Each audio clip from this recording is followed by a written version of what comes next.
Tonight we have the remarkable story of a man who says when it comes to Los Angeles, the CIA hasn't always played by the rules. The agency has dealt drugs throughout this country for a long time. If you don't like what's going on here, please leave now. It began to become apparent to me that guns were going one way and drugs were going another. The CIA has issued a blanket response to all of this, denying any involvement.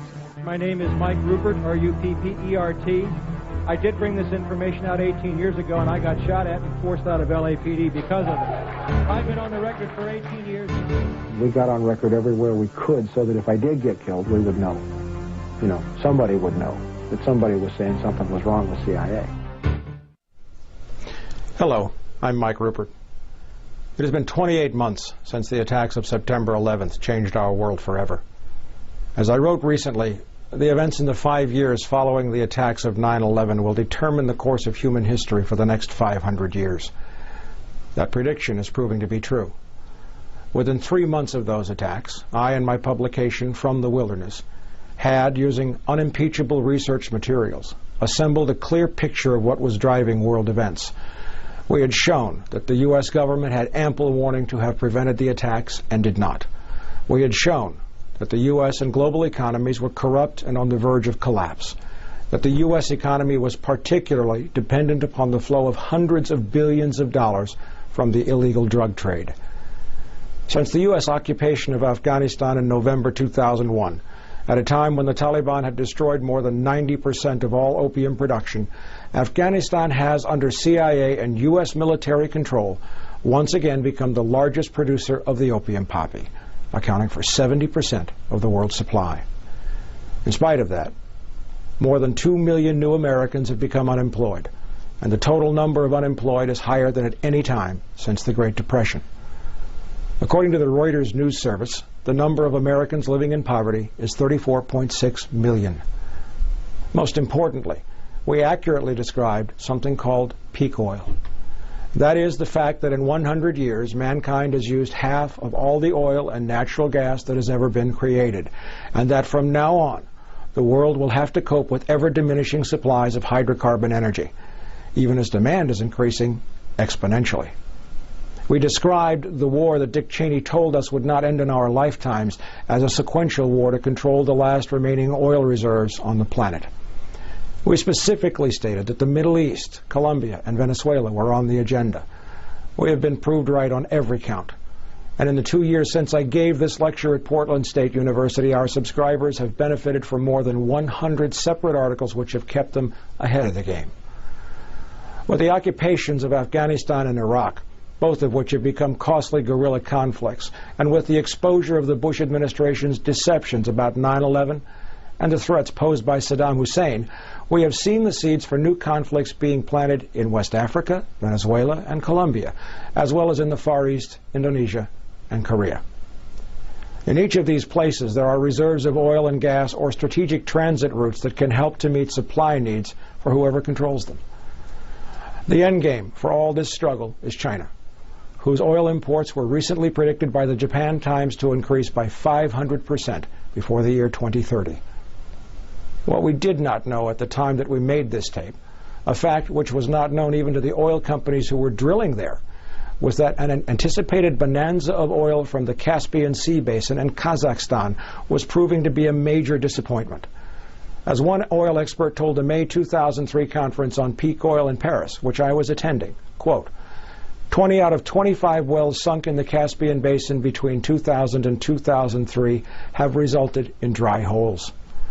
What was thought to be a reserve holding as much as 200 billion barrels of oil has shown itself to be a series of isolated pockets totaling no more than 40 billion barrels. Planet Earth consumes 1 billion barrels of oil every 11.5 days. That oil may never reach Western markets because of the drilling, pumping, and transportation investment required.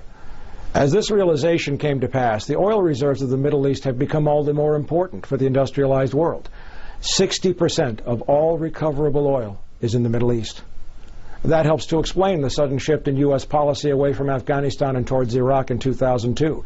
It also explains the desperation behind the sloppy and fraudulent efforts to get the U.S. into Iraq at whatever cost, even if that prevented the re-election of the Bush administration or its exposure to impeachable charges over forged documents, the outing of CIA counterterror personnel, and many other criminal activities. 11% of all recoverable oil in the world is in Iraq. In the meantime, in spite of some resistance by the U.S. Congress and state and local governments against the Patriot Act, American civil liberties continue to be trashed. New laws, such as the Homeland Security Bill, permit the U.S. government to forcibly vaccinate American citizens against their will and then prosecute them as criminals if they refuse to accept untested vaccines. This, even as the vaccine makers have been granted absolute legal immunity if you or your family drop dead after receiving the shots, there's no one to sue. And critical shortages of natural gas have prevented the building of new electrical generating infrastructure and threatened the production of commercial fertilizers as food production for an exploding population becomes a critical issue. All commercial fertilizers are made from natural gas. Mankind stands at the brink of the most important moment it has ever faced. Alternative energy sources are vastly overrated, and none of them, in any combination, can replace what oil and natural gas have done for mankind in the last 100 years. Even if they could, the infrastructure and investment and building needed to implement these solutions should have begun 30 years ago, when the United States passed its own irreversible peak of production. Since I gave this lecture on the truth and lies of 9/11, I have given more than 35 additional lectures in 7 countries around the world, from Australia to Germany. With each lecture, I have updated this presentation with new material, and, sadly, not once have I had to say that we had it wrong from the start. So please, sit back now and watch our film, The Truth and Lies of 9/11, and begin to understand how deeply all of our lives are threatened. Then come join us at FromTheWilderness.com and become one of our more than 12,000 subscribers. With each new subscription, our ability to bring you better and more comprehensive reporting expands, even as the world becomes a more dangerous place to live. The answers, our children's answers, can only be found when we come to understand the real map that we are traveling on.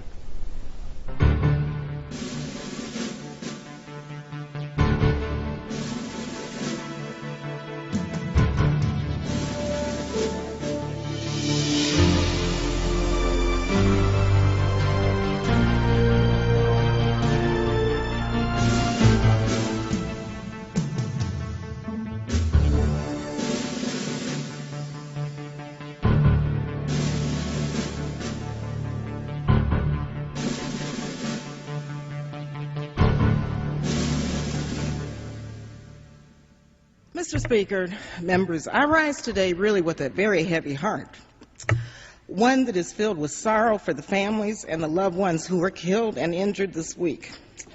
Only the most foolish and the most callous would not understand the grief that has really gripped our people and millions across the world. This unspeakable act on the United States has really forced me, however, to rely on my moral compass, my conscience, and my God for direction. September 11th changed the world. Our deepest fears now haunt us. Yet I am convinced that military action will not prevent further acts of international terrorism against the United States. This is a very complex and complicated matter. Now, this resolution will pass, although we all know that the President can wage a war even without it. However difficult this vote may be, some of us must urge the use of restraint. Our country is in a state of mourning. Some of us must say, let's step back for a moment. Let's just pause just for a minute and think through the implications of our actions today, so that this does not spiral out of control. Now, I have agonized over this vote, but I came to grips with it today, and I came to grips with opposing this resolution during the very painful yet very beautiful memorial service. As a member of the clergy so eloquently said, as we act, let us not become the evil that we deplore.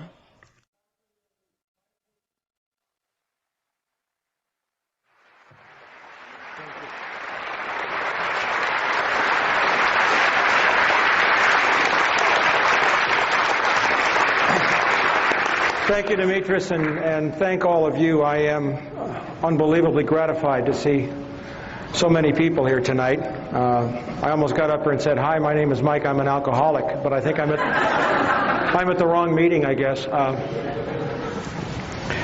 We're going to talk about a lot of things tonight that are very difficult, a lot of things tonight that are very challenging. A lot of things that will test and try many of us in the months and the years to come.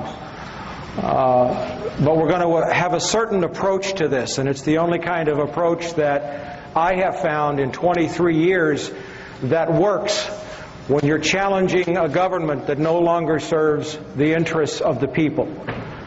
I'd like to start off by asking a question, like a show of hands.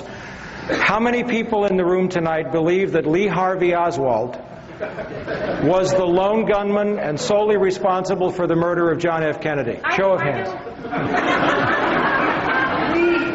2 hands, and they're both joking. How many people in the room tonight believe that the war that is now taking place and getting ready to move all over the world is solely the result of the attacks on the World Trade Center on September the 11th? Okay, all right, great. The approach that we're going to take tonight is very straightforward. I was, for some short period of time, not as much as I wanted to be, an investigator with LAPD. I worked narcotics, I was loaned to detectives, I worked a homicide table, I worked a burglary table and an auto theft table for a while. And there is a procedure that you follow when you are presenting evidence. There is a way that you structure evidence to avoid speculation, and there is a way to fight this government. And before we start into the details on September the 11th, I want to show you 2 dramatic examples. I have 2 short clips of video that I would like to show you. And if we can run the first one, this will set the tone for what we're going to talk about tonight and what we're not going to talk about tonight. For 38 years, as of November 22nd, just a few days ago, we have had a videotape showing clearly that John F. Kennedy was shot from the front and not the back, where the Warren Commission says that Lee Harvey Oswald was, up and behind to the right in the Texas School Book Depository. You look at this tape, and there is clear, convincing, incontrovertible evidence. Yet what good has it done us? What has it done to change the government? What has it done? What have we, meaning the American people, accomplished with this piece of video that shows his head moving backwards as a result of a bullet impact from the front of his head? It hasn't changed anything. I want you to bear that in mind, because I'm going to use the word "you" a lot tonight. And by you, I mean the American people. I'm talking to you as if I was talking to all 280 million people in this country. And I'm going to say some things that are going to be kind of backing you into a corner, and that is my direct intent. So some of the things we are not going to talk about tonight are speculations about the attacks on September the 11th. We are not going to talk about were there explosives in the building, were the planes piloted by remote control, any of those questions, because those are speculative questions that produce the same kind of results that we just saw on the tape. After 38 years, you can play that all you want, and it doesn't change anything. There are people who have been talking about the Oklahoma City bombing since it happened in 1995. We have videotape of U.S. military personnel machine gunning the Branch Davidians at Waco. We have proof up to galore. We're not here looking tonight for proof. We're not going to go home and have armchair discussions, because what's at stake now is our freedom. What's at stake now is our future. This is no more time to go home, and you'll see that before I'm through tonight. Now, there is another way to take on the government. There is another way to take on the lunacy of the mass media, and that is by using their own statements and their own evidence against them to prove that they are lying. Because if you're in this room tonight, you are probably already the choir. Our safety, our future, our liberty, our country, and maybe the planet depends upon us reaching out to the millions of people out there who are still waving the flag, still believing that this is a war like they're being sold on CNN. Now, I'm going to play another tape now, and I'm going to show you what happens when you confront the government with their own information head on. This is a confrontation I had with the Director of Central Intelligence, John Deutsch, at Locke High School in 1996 over the issue of the CIA bringing drugs into Los Angeles. I want you to watch his hands very carefully after I confront him. Sir, the man in the That's Congresswoman Juanita Millender McDonald of Compton. I will be coming back Hi. over. I'll put you. I am a former Los Angeles police narcotics detective, and I work South Central Los Angeles, and I will tell you, Director Deutsch, emphatically and Can without you speak equivocation. further into the mic, sir? These mics don't seem to be... I will tell you, Director Deutsch, as a former Los Angeles police narcotics detective, that the agency has dealt drugs throughout this country for a long time.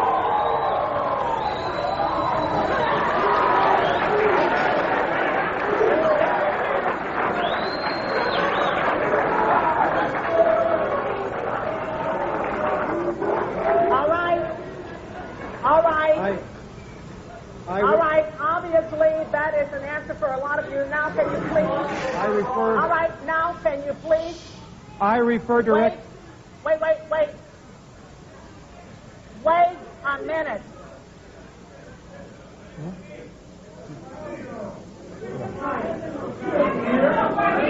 Wait a minute. Wait a minute here. Wait a minute. If you don't like what's going on here, please leave now. No, leave. No, leave now, because there are others who do want to hear what's going on in this room. Will you please take your seats? I will come back to you as we roll back across to the center section. Director Deutsch, I will refer you to 3 specific agency operations known as Amadeus, Pegasus, and Watchtower. I have Watchtower documents heavily redacted by the agency. I was personally exposed to CIA operations and recruited by CIA personnel who attempted to recruit me in the late 70s to become involved in protecting agency drug operations in this country. I have been trying to get this out for 18 years, and I have the evidence. My question for you is very specific, sir. If, in the course of the IG's investigations and Fred Hitz's work, you come across evidence of severely criminal activity, Let him speak into and the it's mic. classified, will you use that classification to hide the criminal activity, or will you tell the American people the truth?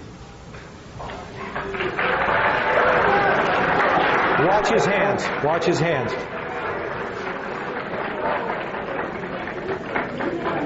All right, you want to hear the response first from Congressman Julian Dixon and then from the director. Wait a minute. From York, I'm sorry, sir. I will allow the director to speak first and then Congressman Julian Dixon. If you have information about CIA illegal activity in drugs, you should immediately bring that information to wherever you want, but let me suggest 3 places. The Los Angeles Police Department. Gotcha.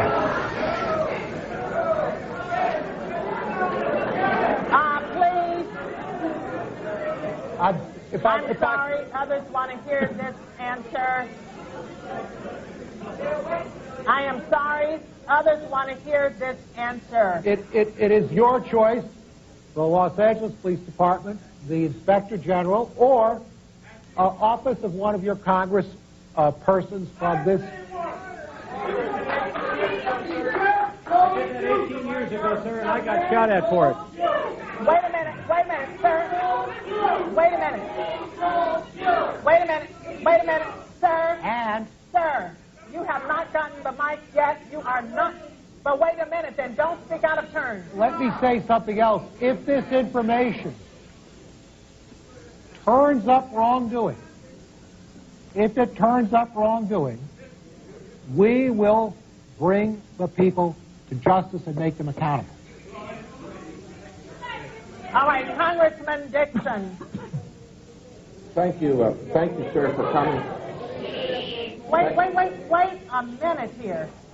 I thought you did not want to be here, but now that you are here, please let us hear and listen. Thank you very much. Sir, I want to thank you for coming. You were at the last meeting. The staff probably had the spelling of your name wrong, but No, they didn't. We would like to talk to you. We have been looking for a couple of days for you, and we want to make sure that you contact the committee, because obviously you have some valuable information. If you want to give it to me privately, if you want to hand it to that aide where I can contact you this evening, please do it. Don't let us get away without getting a contact for you. Thank you, sir. Pass it up to him now so everyone can see that I got it. That would be fine. Thank you, sir. And for the record, Mike.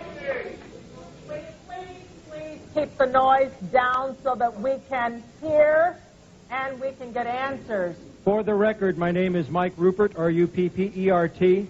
I did bring this information out 18 years ago, and I got shot at and forced out of LAPD because of it. I've been on the record for 18 years nonstop, and I'll be happy to give you, Congressman, anything that I have.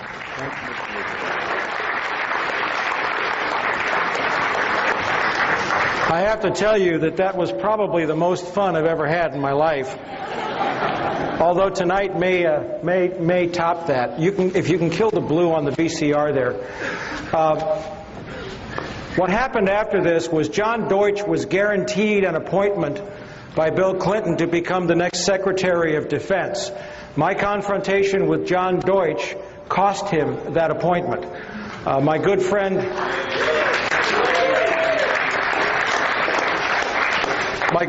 Dick Gregory, who I just did a radio show with on Thanksgiving Day, called me up and said he said he was talking to some people in Washington, and they just chewed him up one side and down the other because he looked like a fool. Everybody here seen The Wizard of Oz? Everybody here seen The Man Behind the Curtain?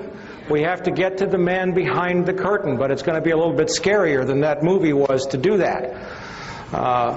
So, let's take an approach to September the 11th along the lines of an investigator presenting a case to a grand jury, or along the lines of a detective presenting a case to a district attorney. First of all, who am I? We're going to go through this really quickly. I had the misfortune of being born into a family that was heavily rooted in the intelligence community.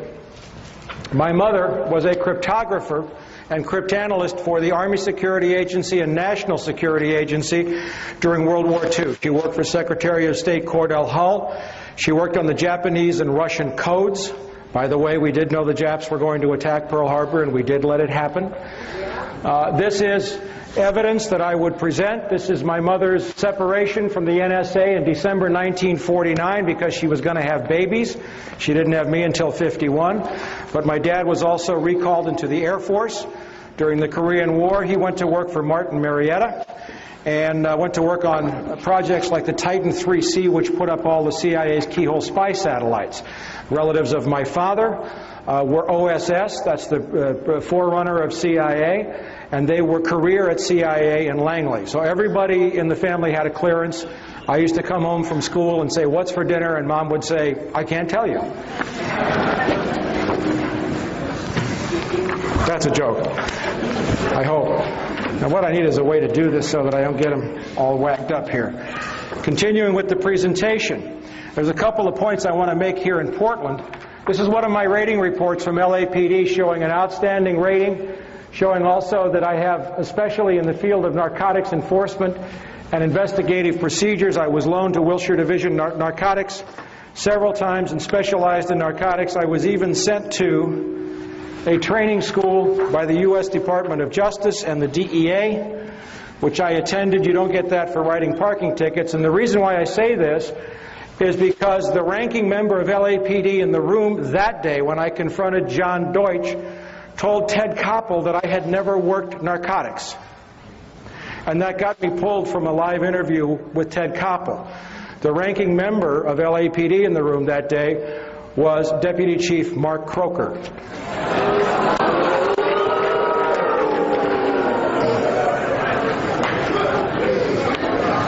Yeah, I'm having fun already. Now I want to talk about CIA dealing drugs briefly because I have to lay a foundation. You have to understand the economic and the political context in which this war is taking place and in which it is set. And there's two things that if you don't understand, you will never understand September the 11th. One is drugs, the other is oil. Or one is oil, the other is drugs, okay? We want to talk about evidence. We want to talk about proof, okay? This is a memorandum that was written February 11th, 1982, to the Honorable William J. Casey. Everybody remember Bill Casey from Iran-Contra? CIA Director, signed by Attorney General William French Smith. This was at the beginning of the Contra War, very early in the Reagan administration. And something had happened before this. There had been a series of negotiations. Now, in the CIA, the highest rung on the food chain is called an officer. If you are a case officer at CIA, you are someone who cannot be disavowed or denied. You are a man of the cloth. You are a man blessed with immunity. The agency will protect you. But underneath that on the food chain, they have career agents, contract agents, foreign agents, informants. They have proprietary companies, employees of the there's a whole category of people. Well, in 1982, because the CIA knew there was going to be a massive explosion in cocaine trafficking that they were going to control, U.S. Cocaine consumption went from roughly 80 metric tons in 1979 to 600 metric tons by 1987. Think about that for a minute. That's a lot of coke. All right? They knew that was coming. All right? So one of the things they did legally, because the agency and the government, they always find paper ways to try to cover their trail, and they think nobody will catch them. One of my favorite lines of all time, and for the first 100 of you who got here, you got a free copy of my last issue of From the Wilderness, is from Alan Dulles, who, when the Warren Commission report was released, however many volumes there were, and you read those volumes and you know that Lee Harvey Oswald didn't kill John Kennedy. And Alan Dulles said, the American people don't read. You don't read. This memorandum says, first of all, they took all the people who were not case officers and they decided to call them non-employees of the Central Intelligence Agency. There's a federal law stating that if a federal employee breaks a federal law, you have to report him. They were caught on the horns of a dilemma. So first they said, well, all these people are not employees, even though they get CIA paychecks. And then they said, in light of these provisions and in view of the fine cooperation the Drug Enforcement Administration has received from CIA, no formal requirement regarding the reporting of narcotics violations has been included in these procedures. That's black and white evidence of a conspiracy. The Attorney General of the United States just told the CIA director he no longer had to report it when anybody other than a case officer was dealing drugs. Let's look at something else about how cynical these people are. Now, I've been studying CIA and the drug trade for about 23 years, and this is one of my favorite documents of all time.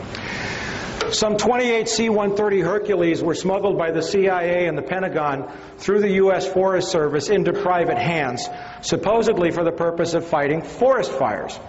The problem is that some of them turned up in Peru, in Mexico, in Panama, in Angola, in Iran, and Iraq, running covert missions for the CIA. One of these C-130s was caught in Mexico City. Aeropostal de Mexico had it, with $1 billion worth of cocaine on board.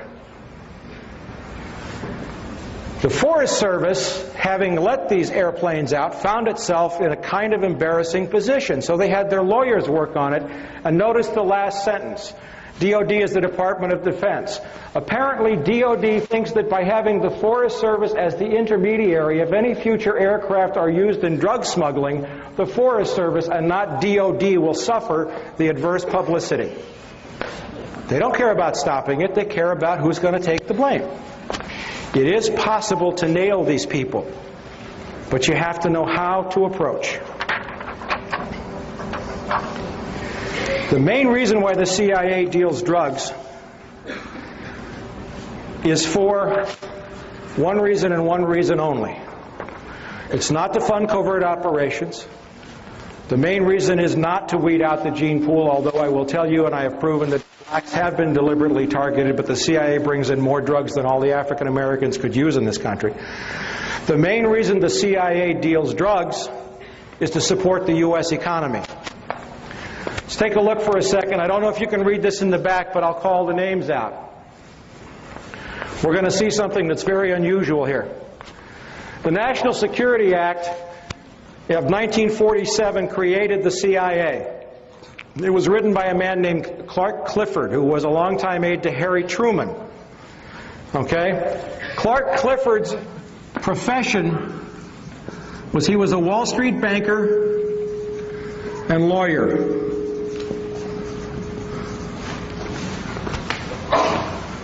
Clark Clifford is also the man who brought a bank called BCCI into the United States in the 1980s, a drug money laundering bank that was exposed for laundering drug money.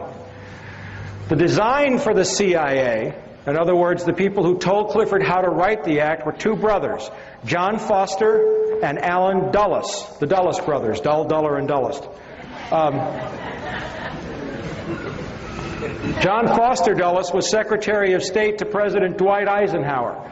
Allen Dulles was the DCI, not from 81 to 87, he was the DCI from, I think, roughly 1953 until about 61 in the Bay of Pigs when John F. Kennedy fired him. You know what their profession was? Wall Street lawyers at the law firm of Sullivan and Cromwell, which is today the most powerful law firm on Wall Street.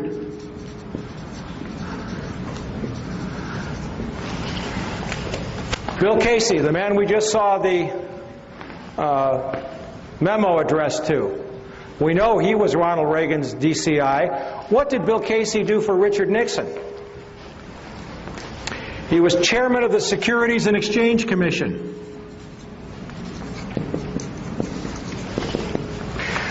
Stanley Sporkin, one of my favorite turkeys, was CIA General Counsel during the 80s. He used to email back and forth with Oliver North. Dear Stanley to Ollie, Stanley to Ollie. It was very funny. Okay? Do you know what he did before he became... No, he was the General Counsel to the SEC. Securities and Exchange Commission, charged with monitoring all securities transactions. David Daugherty, CIA General Counsel after Stanley Sporkin. You know what he does today? The Executive Vice President of the New York Stock Exchange for enforcement. Isn't that great?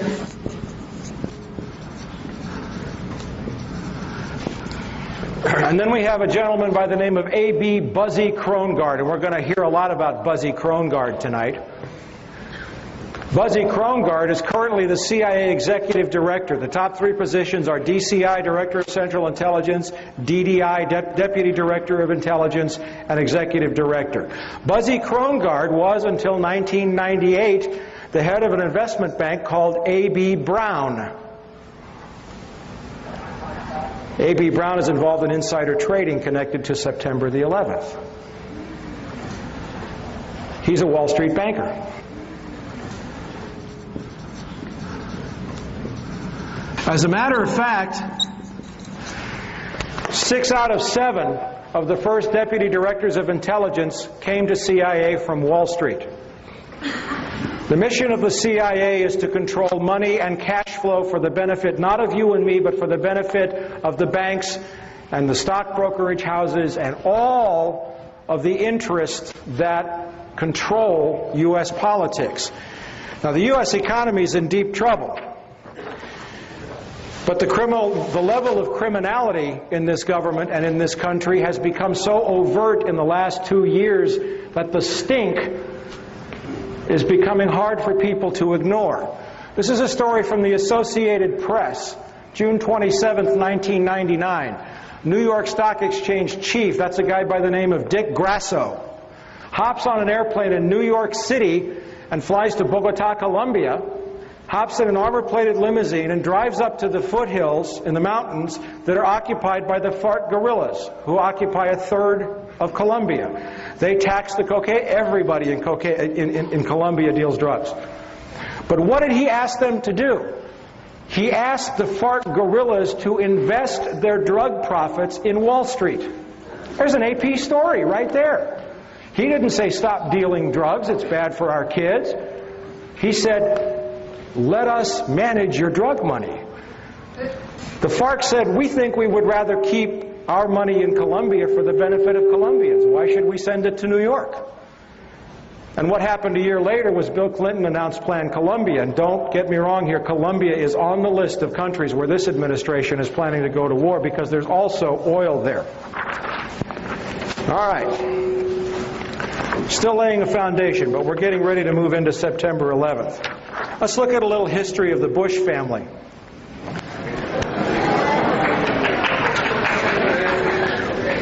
I'm having a lot of fun. Okay. This is from a book called The Unauthorized Biography of George Bush, which is an extremely well-researched book. And everything that they put in here is sourced. If we go to George Herbert Walker Bush's father, Prescott Bush, he was the managing director of a firm called Brown Brothers Harriman during the 30s and 40s. Brown Brothers Harriman financed Adolf Hitler before and during World War II. Brown Brothers Harriman got involved with the Hamburg steamship line. They got involved with a number of companies and front organizations that channeled money directly to Adolf Hitler, and they did not stop that relationship when the war began.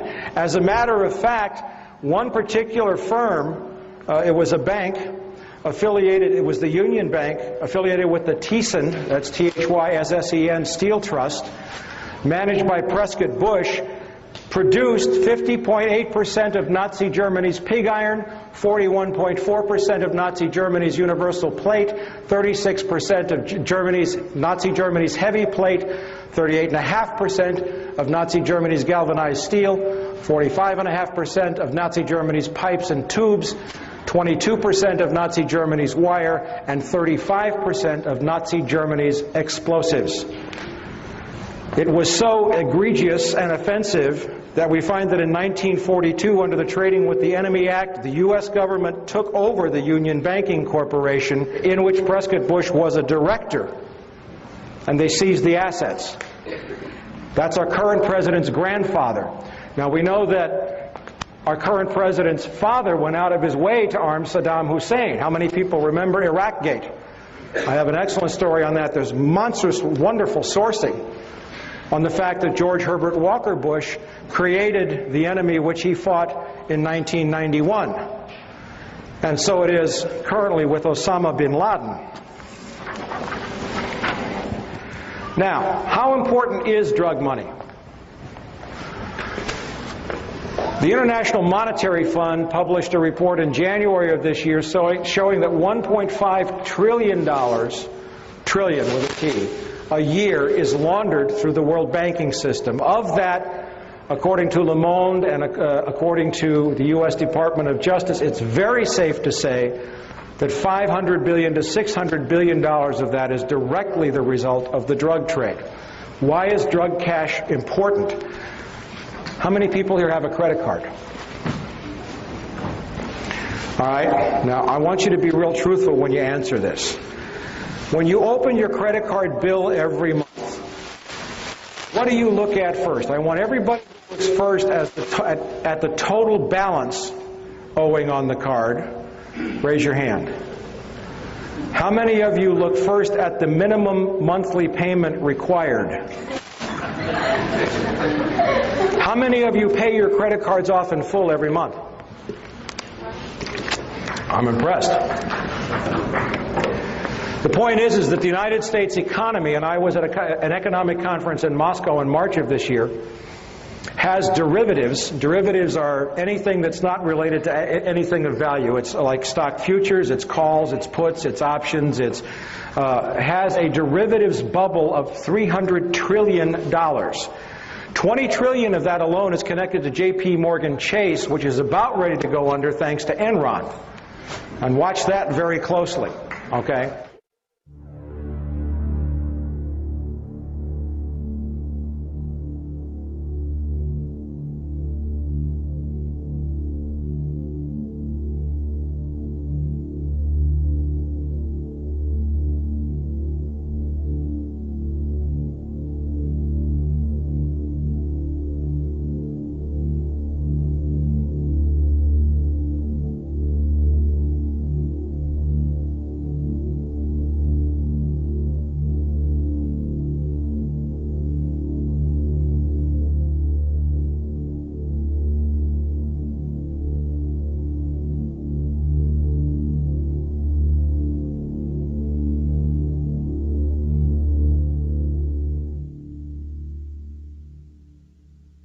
Just in March of this year, we had a wonderful piece of evidence come up from Senator Carl Levin's minority report to the Senate Permanent Subcommittee on Investigations, and it was a report on correspondent banks and money laundering. Now, this is a story from the Washington Post dated February 5th.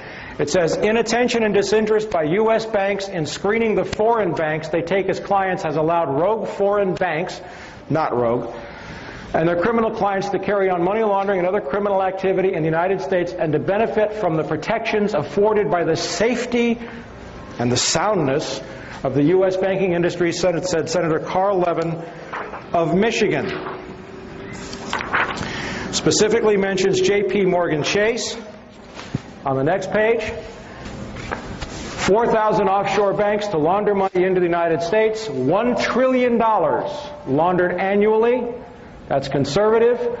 Money laundered in which the Clinton administration declared a national security threat. Not true. It's a national asset as far as Wall Street is concerned. Carl Levin said $500 billion moved through the U.S. banking system in drug money every year. That's liquid cash. And you want to know how important liquid cash in this world? There's a saying. One of my dear friends and colleagues and mentors, Catherine Austin Fitts, is a former Assistant Secretary of Housing. She was a managing director of Dillon Reed on Wall Street. She says cash flow is everything. And in an economy that's on the verge of a major implosion, without cash flow, the crash is guaranteed. Now, CIA's role is to make sure that as much of that drug money comes through the U.S. economy as possible.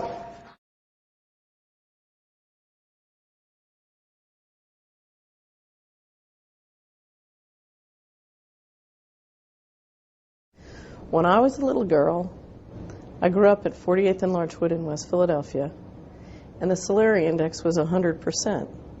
The Solari index is the index that I use to describe the well-being of a neighborhood.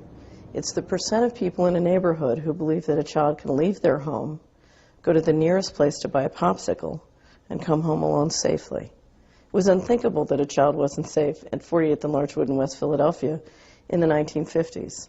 The Solari index was 100%, and the Dow Jones index was probably about 500. Today, it's reversed. The Dow Jones index is very high at about 10,000, and the Solari index is at very low in West Philadelphia and very low throughout the United States. And why is that? It's because one of the ways that we've financed the growth of multinational corporations and big banks and the rise of the Dow Jones is by selling narcotics to our children. It's one of the most profitable businesses in America. About a year ago, I gave a speech called How the Money Works in Organized Crime to a wonderful group of people in Philadelphia. They have a conference every year. They go off into the woods for about 3 days and talk about how they can help our culture, our world spiritually evolve. So I gave my presentation on how the money works as organized crime, describing what is arguably the biggest, most profitable industry in the United States today. And towards the end, we were discussing the fact that the Department of Justice estimates that the United States is the leader in laundering organized crime profits of about $500 billion to $1 trillion a year. So I asked the audience, what would happen if we stopped being the worldwide leader in laundering $500 billion to $1 trillion a year? And they said, well, you know, if we stopped, our mutual funds would go down in price, the stock market would crash. I said, well, what else would happen? So they said, well, you know, we might have trouble financing the government deficit because, in fact, the people who control 50 years of accumulated profits, that's a lot of capital that we need to finance our deficit. So I said, okay, well, I'll tell you what, let's pretend there's a big red button right up here on the lectern right in front of me. And if you push that button, you can stop all organized crime in America, and you can stop America laundering $500 billion to $1 trillion of organized crime profits every year. Who here will push the button? And out of 100 people, only one person would push the button. And I said, okay, so what you're saying is you want a whole armada of people to sell drugs to your children and grandchildren to keep your mutual funds up and your government checks coming. And they said, yes, that's right. Now, there are many ways to change that. There are many ways to re-engineer our financial system and our resources so that the Solari Index and the Dow Jones can be friends. So that when we get the Solari Index to go up by making sure our neighborhoods are safe for children, the real estate can go up in value, the small businesses go up in value. There are many ways to make the Solari Index and the Dow Jones friends. But before we can do that, before we can have that conversation, we have to face what's happening. We have to face that we are addicted to drug profits, because if we can't face it, God can't fix it. Okay. This is a copy of the cover sheet of the report. It's on the World Wide Web. If you want to go search for it, you can just look for the report on correspondent banking.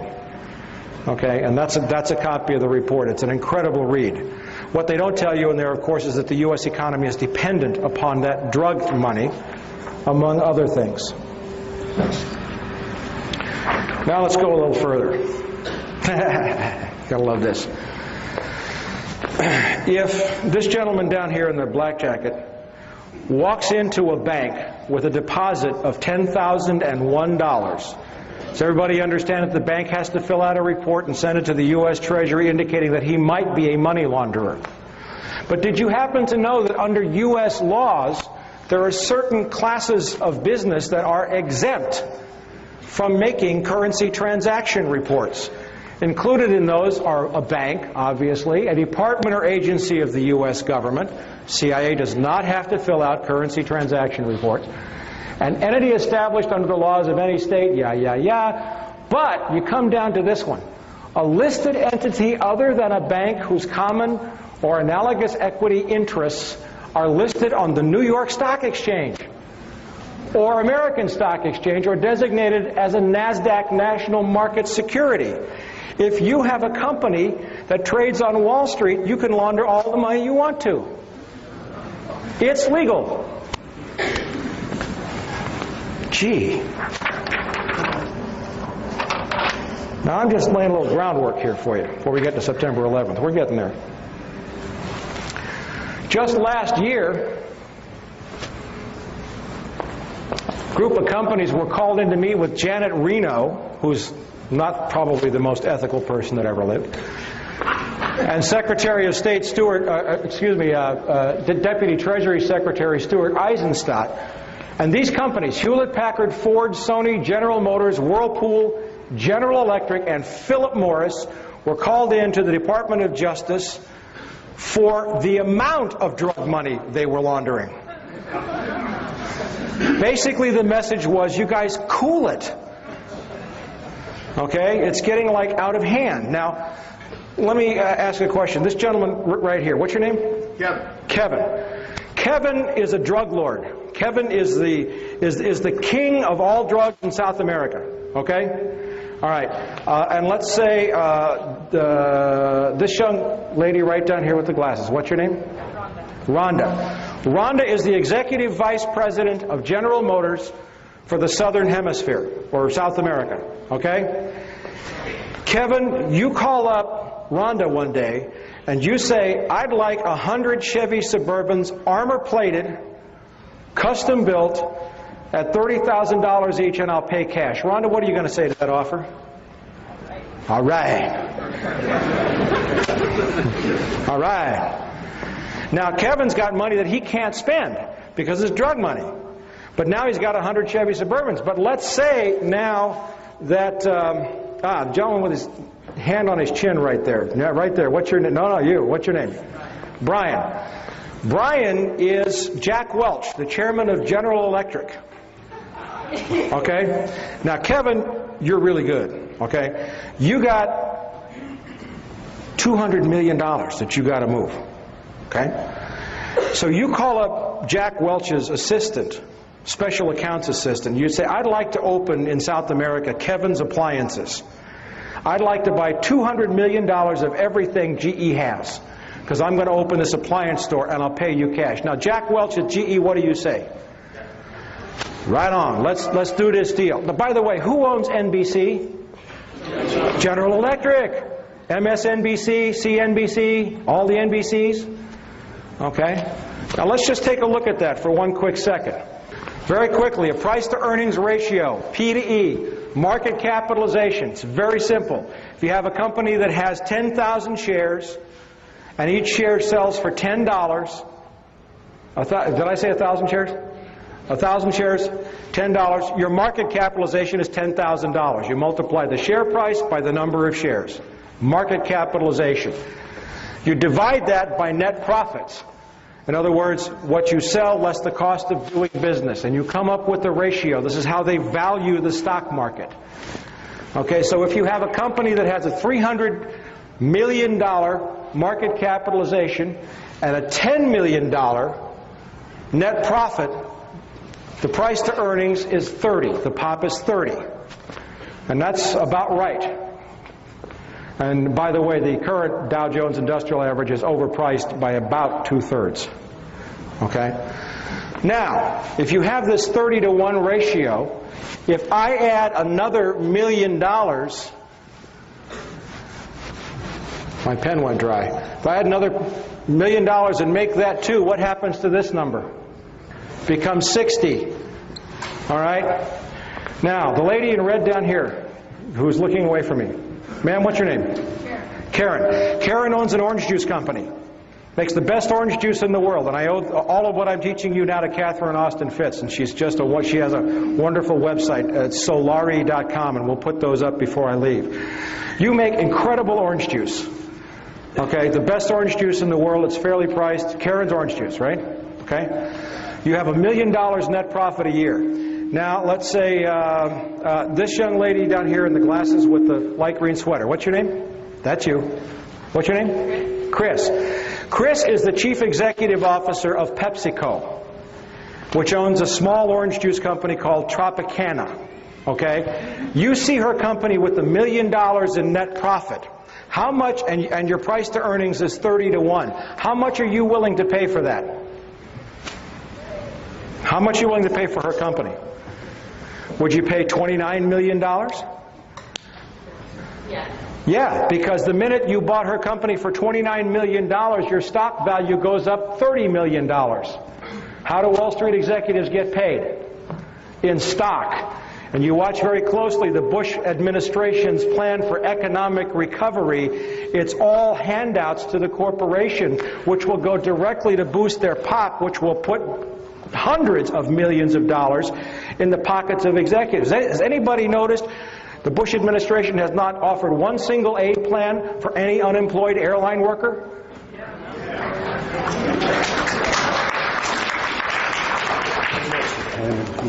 All right, let's get down and dirty here. Oh, one more thing. Remember that guy John Deutsch that I had fun with?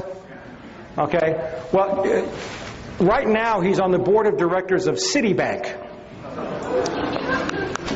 along with the former executive director of the CIA, who is not on the board, but she's a very highly placed executive, Nora Slatkin. John Deutsch, of course, is as crooked as the rest of them. Also on the board of Citibank is a guy named Robert Rubin, former U.S. Secretary of the Treasury. Yes, thank you. He deserves all the hisses he can get. Well, in May of this year, Citibank announced a $12 billion cash purchase of a Mexican bank called Banamex. Second largest bank in Mexico, also a documented, and I mean documented, drug money laundering bank that was exposed in a Mexican newspaper. Roberto Hernandez, this is him, gets a seat on Citibank's board of directors, and yet this is what's going on his property. He owns thousands of acres near Cancun in Mexico. The locals call it the Cocaine Peninsula. There's hundreds of photographs. He lost two lawsuits in Mexico, and then my friend Al Giordano, who publishes a great website called www.narconews.com, wrote a great story about the Mexican paper stories, and Hernandez sued Giordano in New York, and he's going to lose that lawsuit, by the way. Al Giordano's a brave journalist.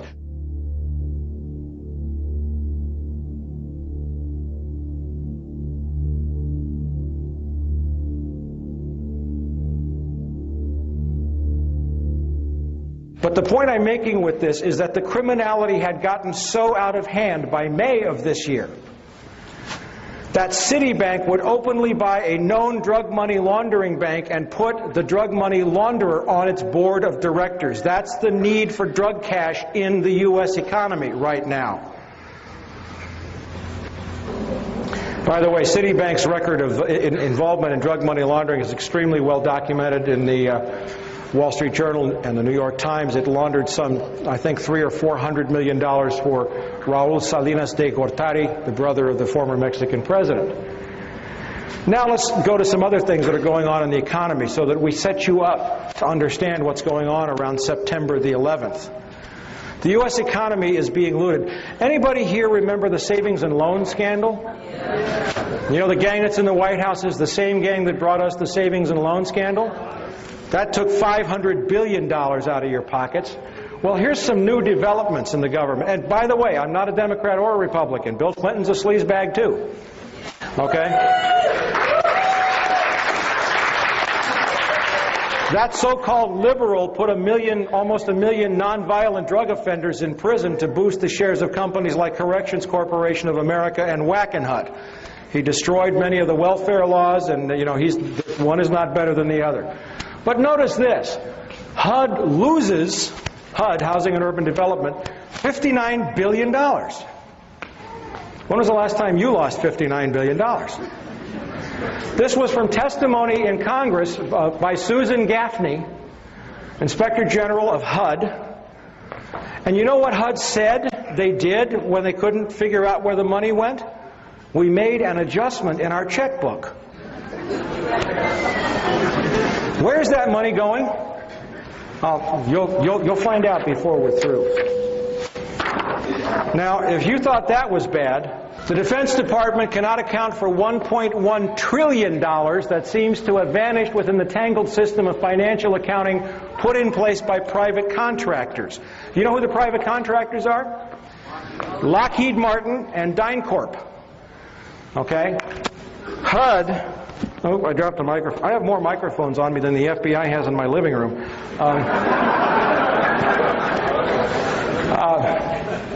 This is from a very great reporter, a very courageous woman who had served on Capitol Hill for many years and became an investigative reporter named Kelly O'Meara, who writes for the Washington Times Insight magazine. I know it's owned by Moon, but Kelly does fabulous work, and she's written a great piece on civil rights after the September 11th attack.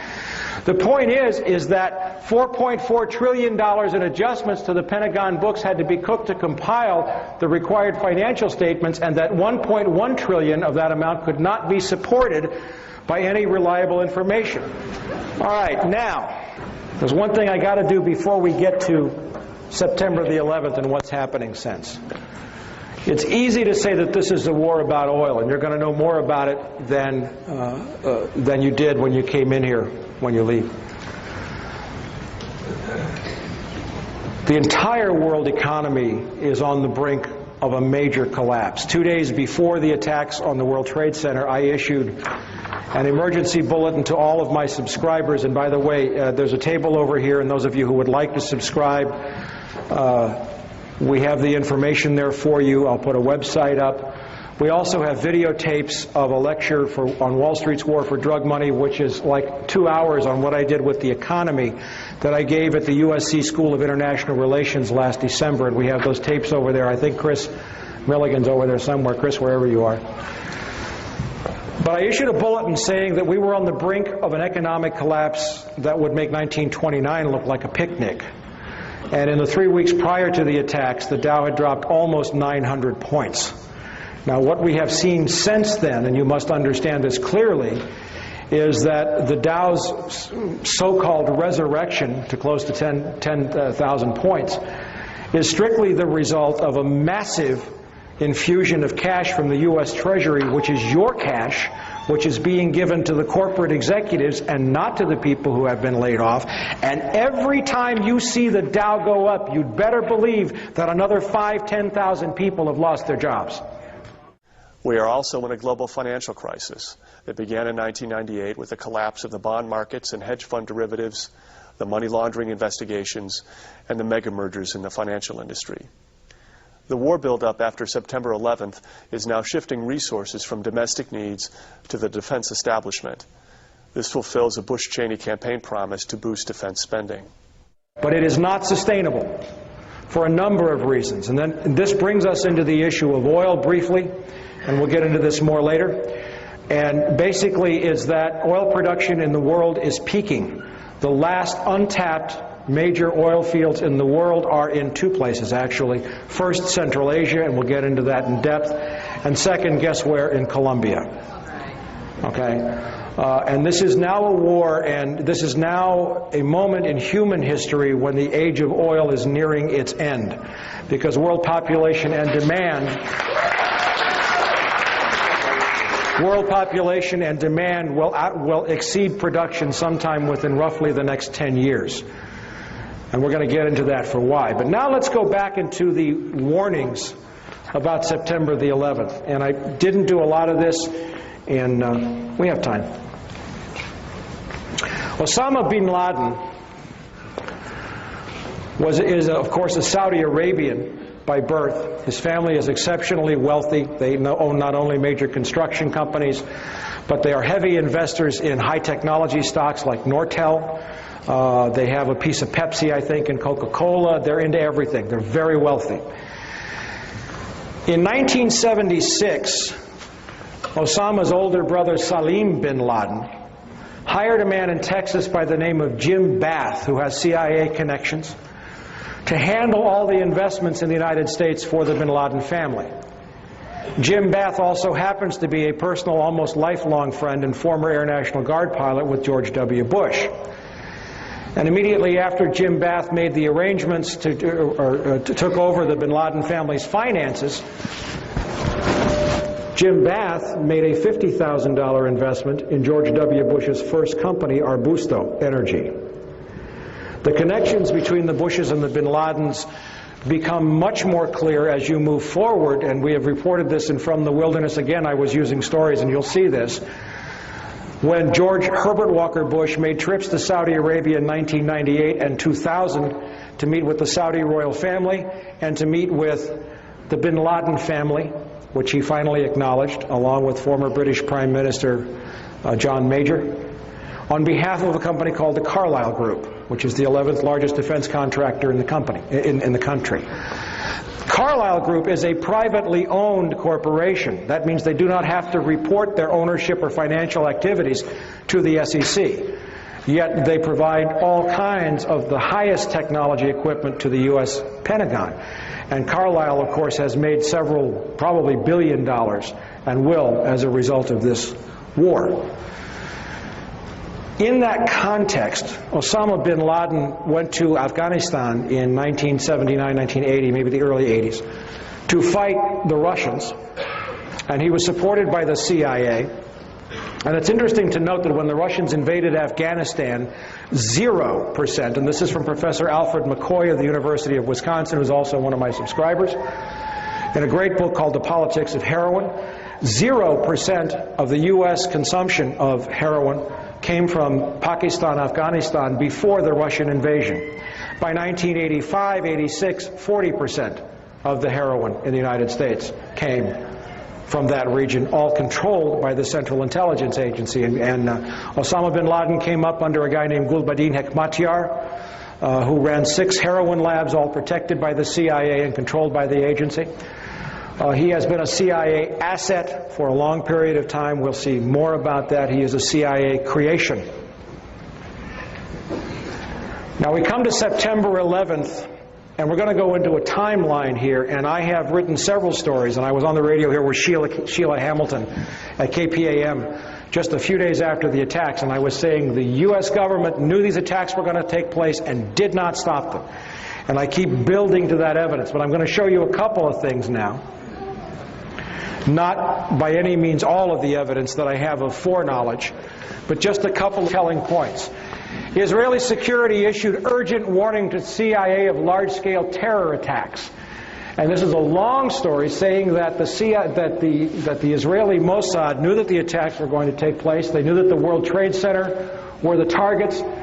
This is from the British paper The Telegraph. Two senior experts with Mossad were sent to Washington in August to alert the CIA, and so on and so forth. This is just one of probably 24 examples that I have that are absolutely specific. Now bear in mind that if what I'm showing you is known overtly through the media, how much more does our $30 billion intelligence community know? There's a recurring theme out there that maybe the Israelis did this. You hear that in some right-wing circles. Horsepucky. They didn't do it. They were warning the U.S. hand over fist, and the U.S. did not listen because it needed the attacks. And you will be convinced of that. But here's one of the most telling pieces of evidence that I found. We reviewed the list of former tenants of the World Trade Center at the online Wall Street Journal site, and there's the website. It is an alphabetical list of tenants. Scroll to the very bottom and notice the moving date for the office of Zim American Israeli Shipping to Norfolk, Virginia. They were in the World Trade Center. They must have had Mossad's input because they vacated 1 week before September the 11th, and they broke their lease. The Israelis didn't pull the attack, but they were smart enough to get their people out of the way. How come our government didn't do the same thing for us?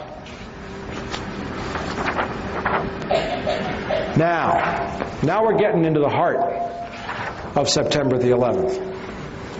I picked up this document just a few days after the attacks, September 23rd.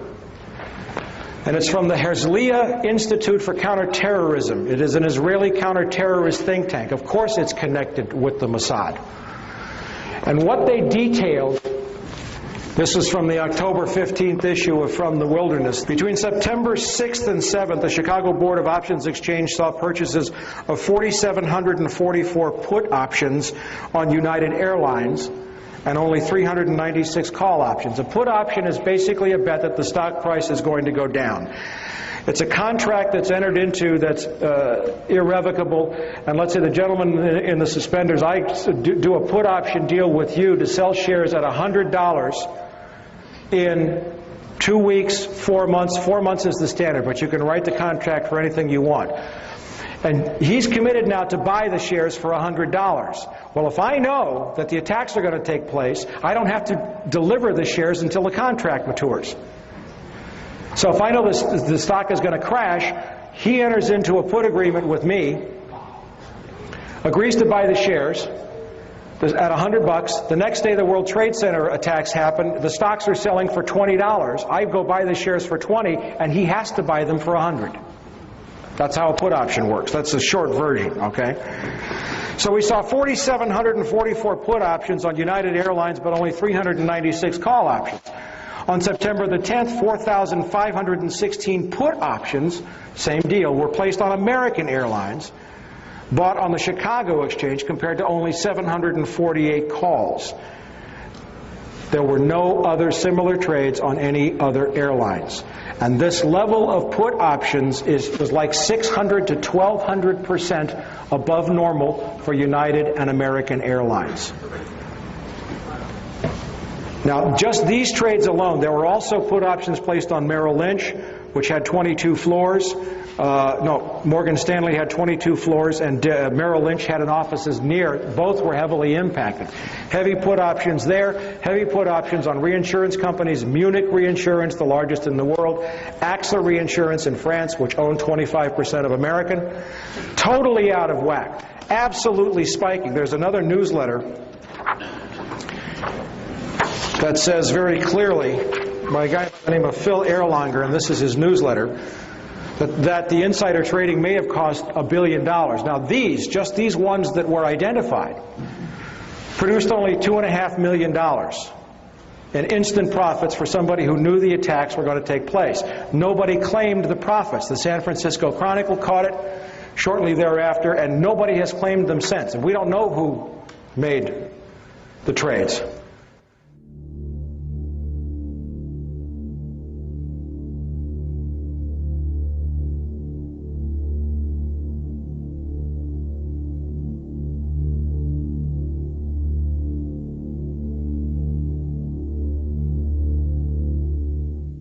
But what did the Herzliya Institute for Counterterrorism tell us?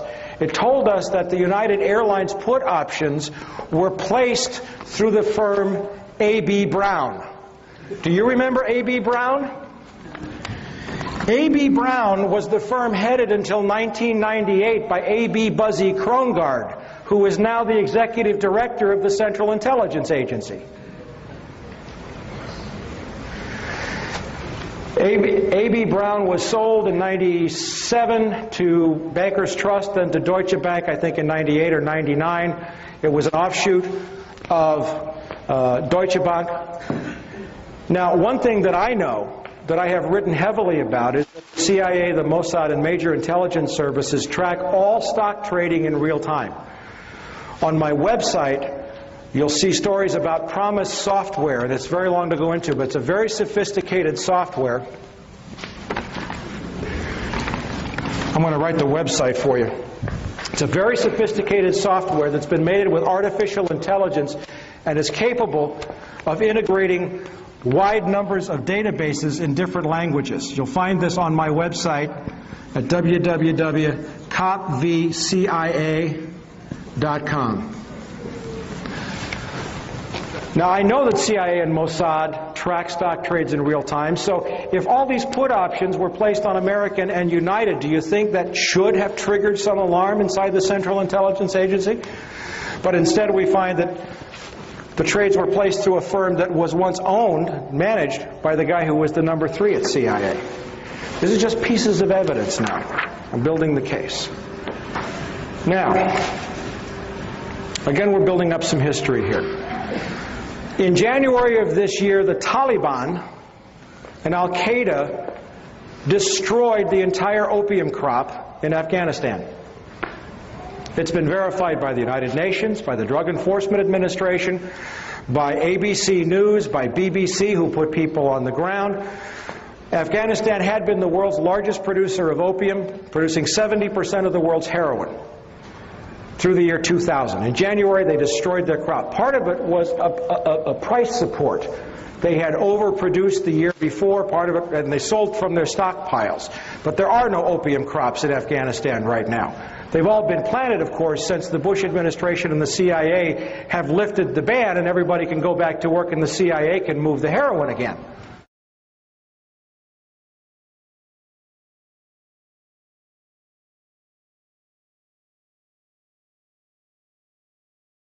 Something that is not being reported in the U.S. press, but is getting quite wide coverage in England and in Europe, and that is that the result of our backing the Northern Alliance in Afghanistan this year is to restore a heroin flow which would otherwise have been halved or more in the world, because the Taliban not only announced that they were going to outlaw planting, but their decree worked. There was no Taliban opium planted last year, and that meant a reduction of 90% in the amount of opium coming out of Afghanistan, and the 10% that was left represented a radical increase in the areas under Northern Alliance control.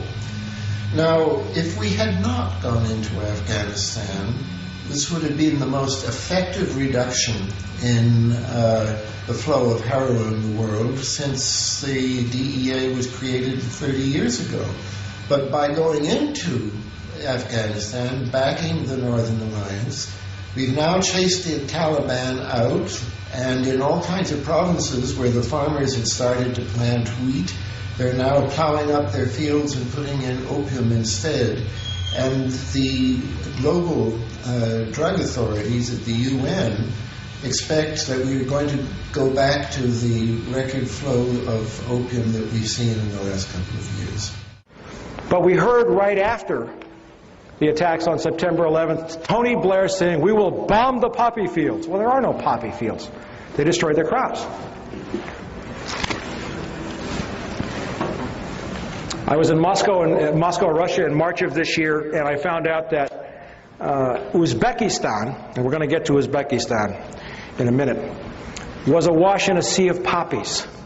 And what did I find also was that companies like Southern Air Transport, Evergreen, and other CIA-connected affiliates had been flying into and out of Tashkent. The CIA had been setting up operations. There were proprietary companies all over the place in Uzbekistan.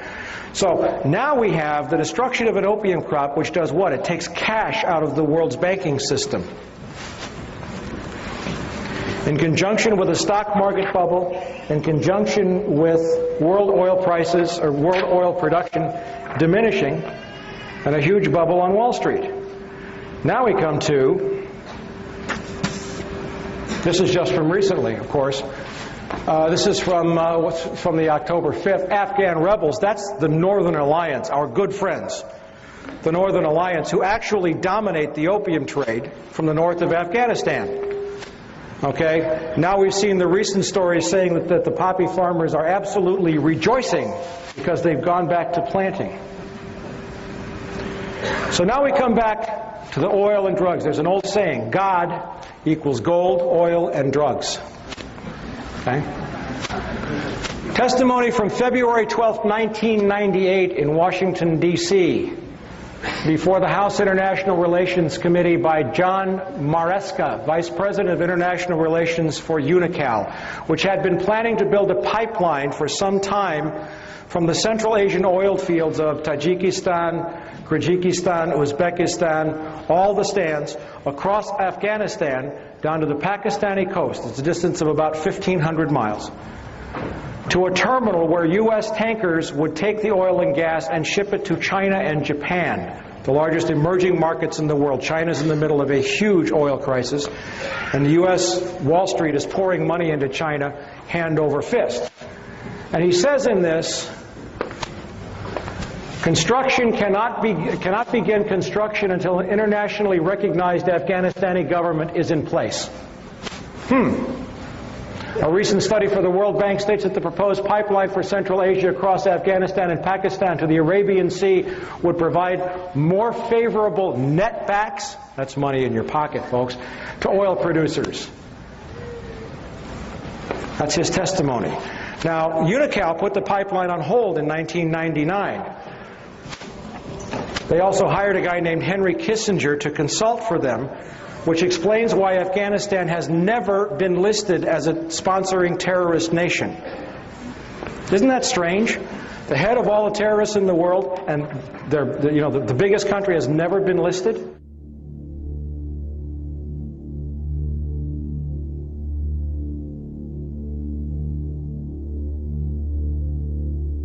Okay, U.S. companies to invest in Pakistan oil and gas sectors. This is from a Pakistani newspaper, the Frontier Post.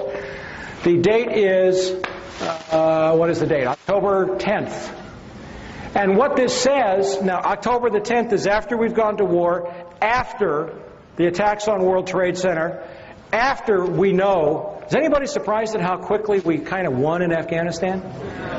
Okay. Well, the war's been planned for 4 years, and I'm saving the best for last, but the U.S. ambassador to Pakistan met with the Pakistani oil minister and briefed the ambassador on the proposed Turkmenistan-Afghanistan Pakistan gas pipeline, and said that this project opens up new avenues of multidimensional regional cooperation, particularly in view of the recent geopolitical developments in the region.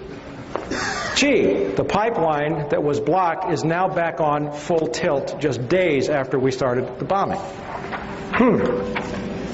Suspicious. Okay, maybe I haven't convinced you of everything, but we're just getting warmed up now. This is how Afghanistan went unlisted as a terrorist sponsor. This is the story that I found, and it says right here, UNICAL hired former State Department insiders, former Secretary of State Henry Kissinger, former Special U.S. Ambassador John. The guy was also, I didn't see that. The UNICAL guy was also a special ambassador. And Robert Oakley, a former U.S. ambassador to Pakistan.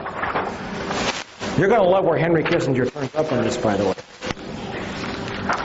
All right. This is one other thing about Kissinger.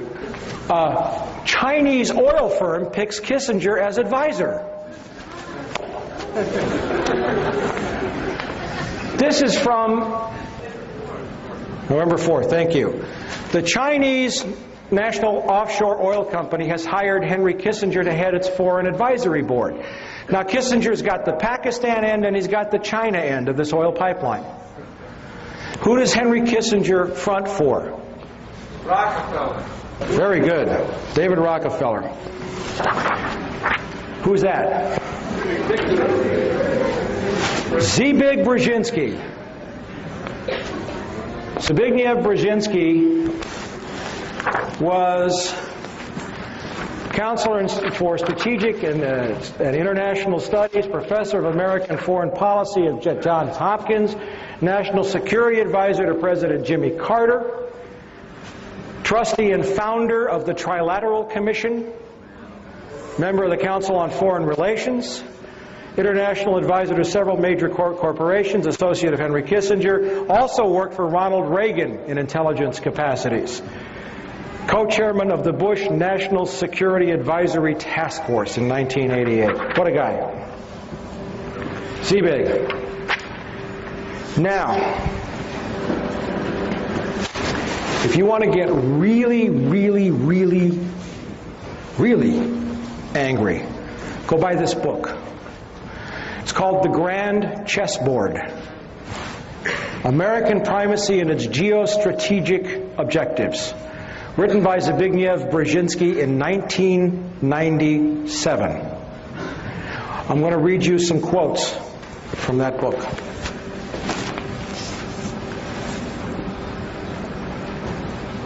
Page XII, it's the very first words in the book. The last decades of the 20th century has witnessed a tectonic shift in world affairs.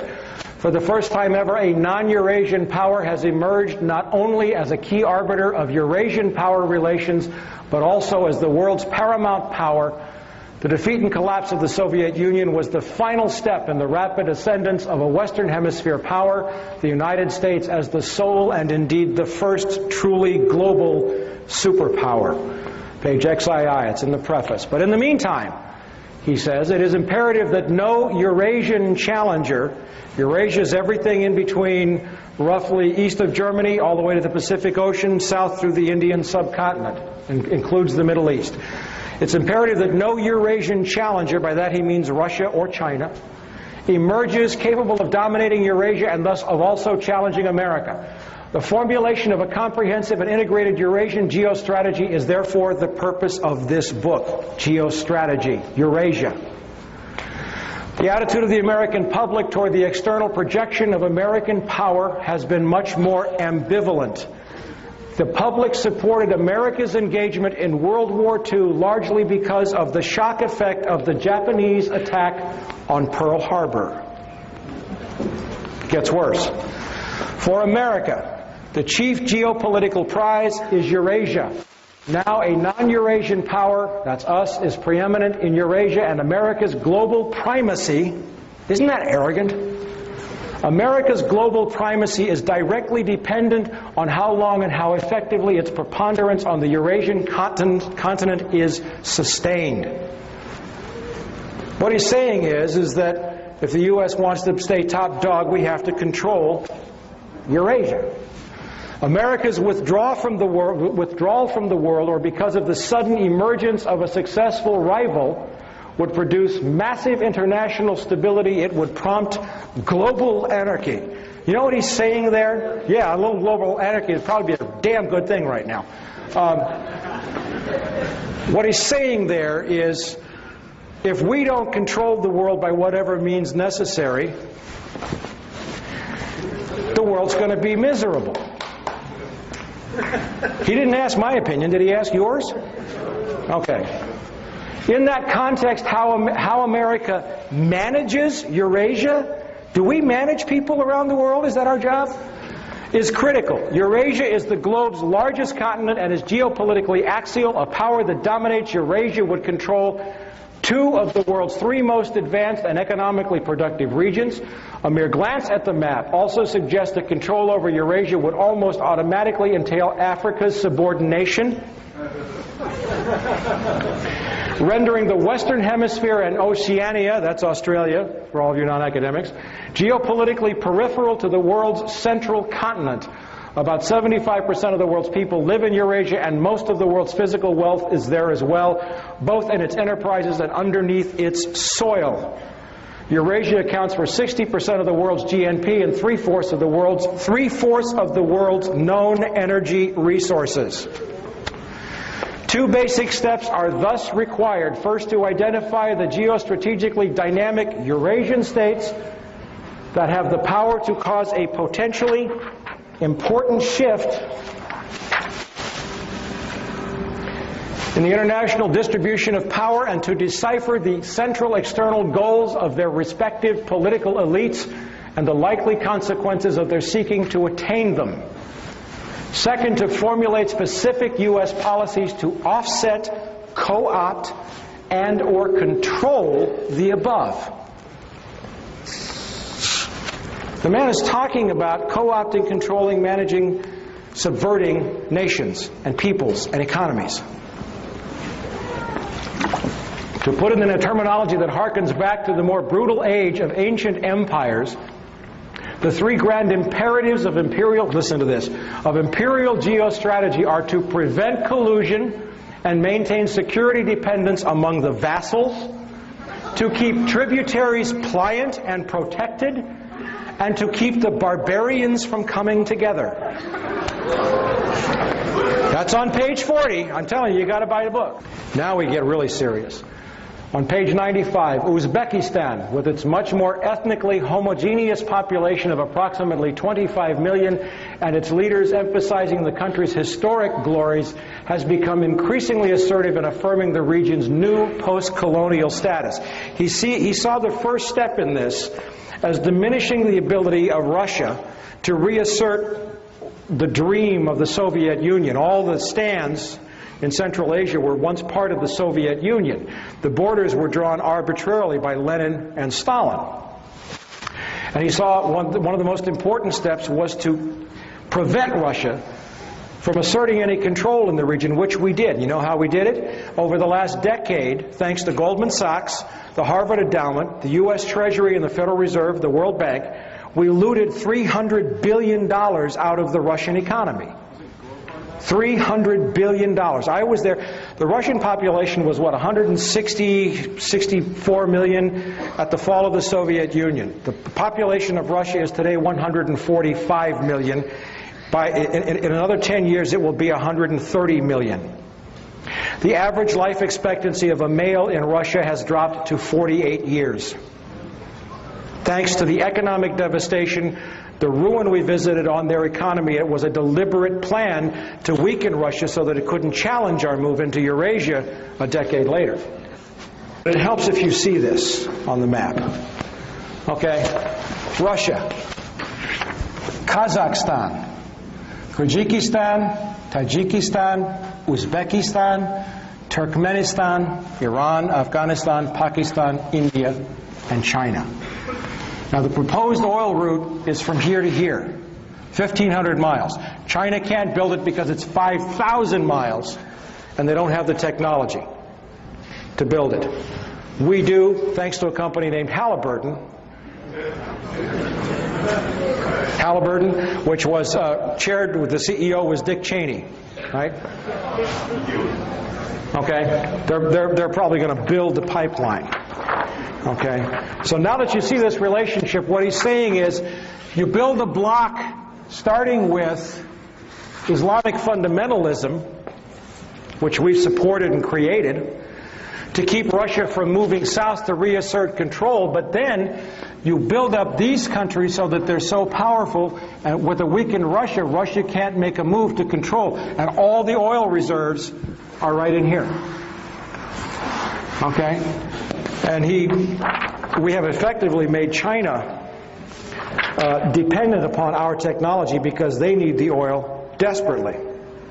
Now, Uzbekistan, nationally the most vital and the most populous of the Central Asian states, represents the major obstacle to any renewed Russian control over the region. Its dependence is critical to the survival of other Central Asian states and is the least vulnerable to Russian pressures. Where was the first place that President Bush announced we were sending troops after the attacks on September 11th? We were already there. We'd been training Uzbeki troops for more than 5 years.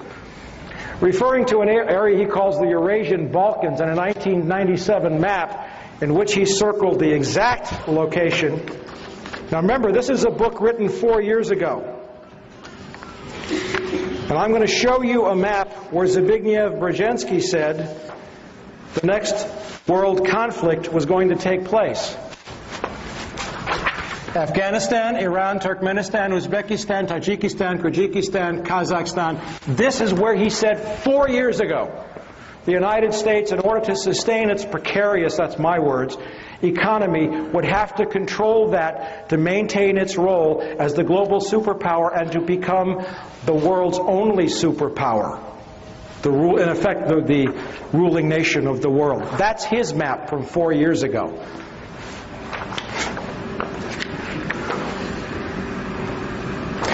Referring to an area he calls the Eurasian Balkans, and a 97 map in which he circled the exact location of the current conflict, describing it as the central region of pending conflict for world dominance, Brzezinski writes, moreover, that the Central Asian republics, are of importance from the standpoint of security and historical ambitions to at least 3 of their most immediate and more powerful neighbors, namely Russia, Turkey, and Iran, with China also signaling an increasing geopolitical interest in the region.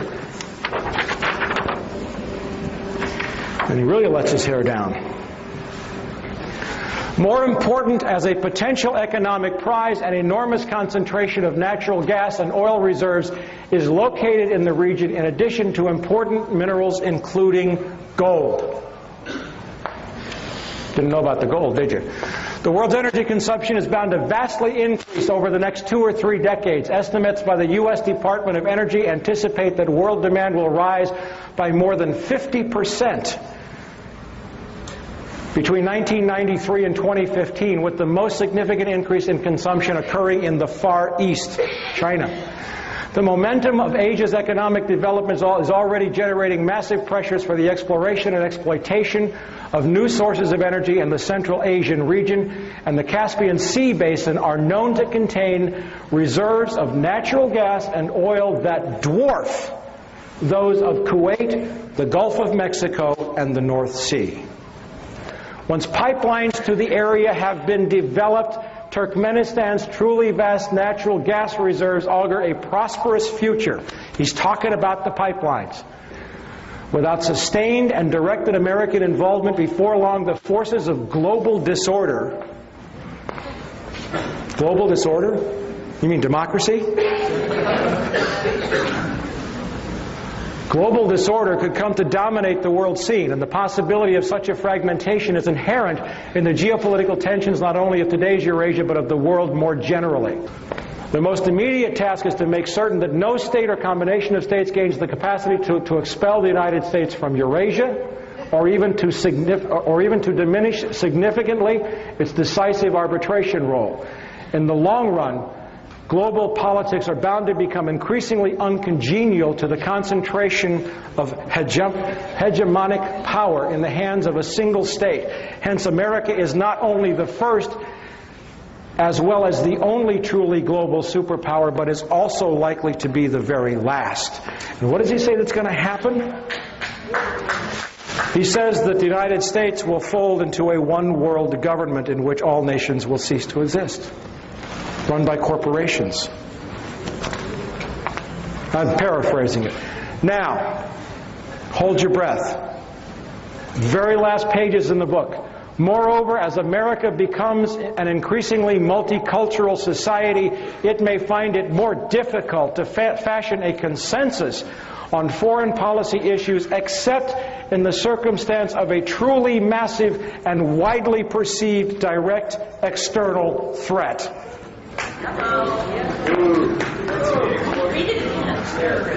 Read it again, she said. Maybe I should read this with a German accent. Wait a minute. Moreover,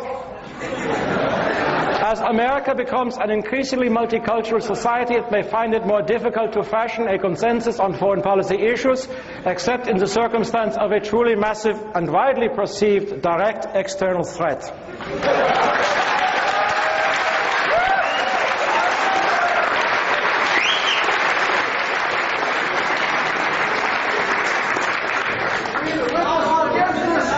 Listen, I want you to know that the Third Reich did not lose the Second World War.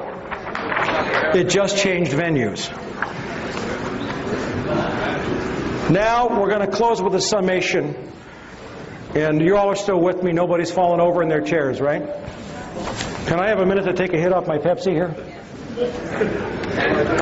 All right. Now I'm going to run you through a timeline, which is what a detective would do for a prosecutor. I'm going to run you through a series of events with some information that's absolutely going to curl your socks. Or something. And let's start with some of this we've covered. 1998 and 2000, former President George Bush travels to Saudi Arabia on behalf of the Carlyle Group, the 11th largest defense contractor. While there, he meets privately with the Saudi royal family and the bin Laden family. Source, Wall Street Journal, September 27th. Also from The Wilderness, that's my newsletter, The Best Enemies Money Can Buy. And I hope some of you folks are going to subscribe tonight. Chris, wherever you are, raise your hand. January 2001.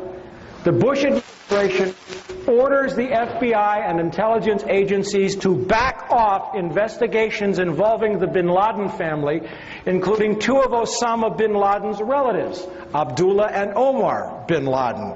There goes the black sheep theory, who were living, guess where? In Falls Church, Virginia, right next to CIA headquarters. This followed previous orders dating back to 1996, that's under Bill Clinton, frustrating efforts to investigate the bin Laden family.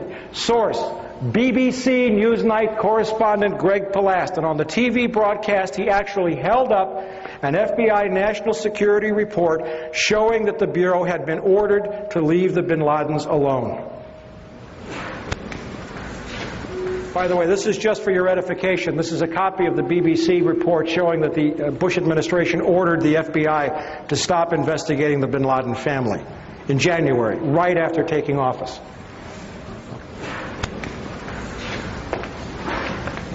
February 13th, UPI terrorism correspondent Richard Sale, while covering a trial of bin Laden's al-Qaeda followers, reports that the National Security Agency has broken bin Laden's encrypted communications. They introduced the evidence into court. The NSA had broken his secure communications.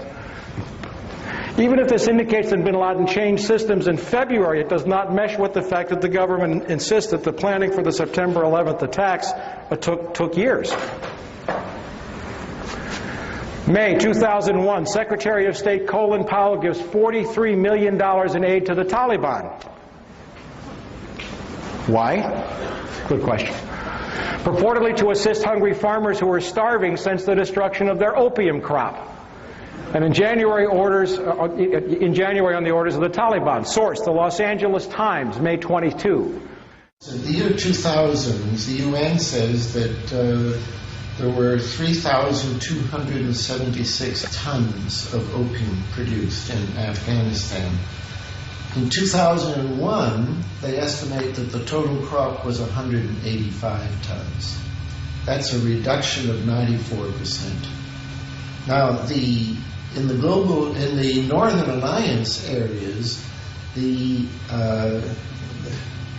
there was an increase. There were two provinces that one place grew by, I think, 185%, almost doubled, and another it increased tenfold. But even so, the Northern Alliance provinces, with their huge increase, they were 90% of this year's crop, but 90% of 185 tons is not enough to offset. There was a net loss of 3,100 tons of opium, and that would have been such a fantastic improvement in the world opium scene. But now that they are replanting fields all over Afghanistan with opium, that possible victory we could have seen over drugs is being wiped out as a result of the U.S. intervention. May 2001, Deputy Secretary of State, one of my favorite guys in the whole world, Richard Armitage, a former Navy SEAL who used to go on kill missions in Laos and Cambodia, who has been dealing drugs for most of his adult life, who was involved in Iran-Contra and death squads, and who has been around this world as a covert operative, goes to India at the same time while the DCI, the CIA director George Tenet, travels to Pakistan. Armitage is the cover. It's a publicized tour. Tenet makes a quiet stop to Pakistan where he spends a long time with General Pervez Musharraf, our great ally in Pakistan. Pakistan is the largest supporter of terrorism in the world, by the way. Armitage has deep intelligence connections, but Tenet spends hours, and it would be reasonable to assume, wouldn't you agree, that the head of the Central Intelligence Agency, if he's meeting with the President of Pakistan, would also meet with the head of Pakistani intelligence? Wouldn't that make sense to you? Remember, the head of Pakistani intelligence has to be approved by the CIA by treaty. The guy's name is Lieutenant General Mahmood Ahmad. Source, the Indian Sapra News Agency, May 22nd. I have copies of all of these. My $1,000 is safe. June 2001, German intelligence, the BND, the Bundesnachrichtendienst, warns the CIA and Israel that Middle Eastern terrorists are planning to hijack commercial aircraft to use as weapons to attack important symbols of American and Israeli culture. Source, the Frankfurter Allgemeine Zeitung, that's a great newspaper in Germany, September 14th. July 2001. Three American officials, Tom Simmons, former U.S. ambassador to Pakistan, Carl Inderfirth, former Assistant Secretary of State, Lee Coldren, former State Department expert on South Asia, meet with Pakistani and Russian intelligence officers in Berlin and tell them that the U.S. is planning military strikes against Afghanistan in October. A French book, La Vérité Interdite, discloses that Taliban representatives often sat in on the meetings. U.S. is going to the Taliban, get this, and says, we're going to bomb you to smithereens in October. Could we call that provocation? Historically, there is a model. Franklin Roosevelt shut off the Japanese from oil supplies in the late 30s and early 40s to provoke them into attacking Pearl Harbor. Sources, The Guardian, September 22nd, the BBC, September 18th, and the Interpress News Service in Pakistan, November 16th. Summer 2001, according to a September 26th story in Britain's The Guardian, correspondent David Lee reported that U.S. Department of Defense official Jeffrey Starr visited Tajikistan in January. The Guardian's Felicity Lawrence established that U.S. Rangers were training special troops in Kyrgyzstan at that time. And there were unconfirmed reports that Tajik and Uzbek special troops were training in Alaska and Montana. Summer 2001, Pakistani ISI chief General Mahmoud, remember the guy I talked about, the guy that has to be approved by the CIA director by treaty? You're going to love this. Pakistani ISI chief General Mahmoud orders an aide to wire transfer $100,000 to Mohammed Atta, the lead hijacker.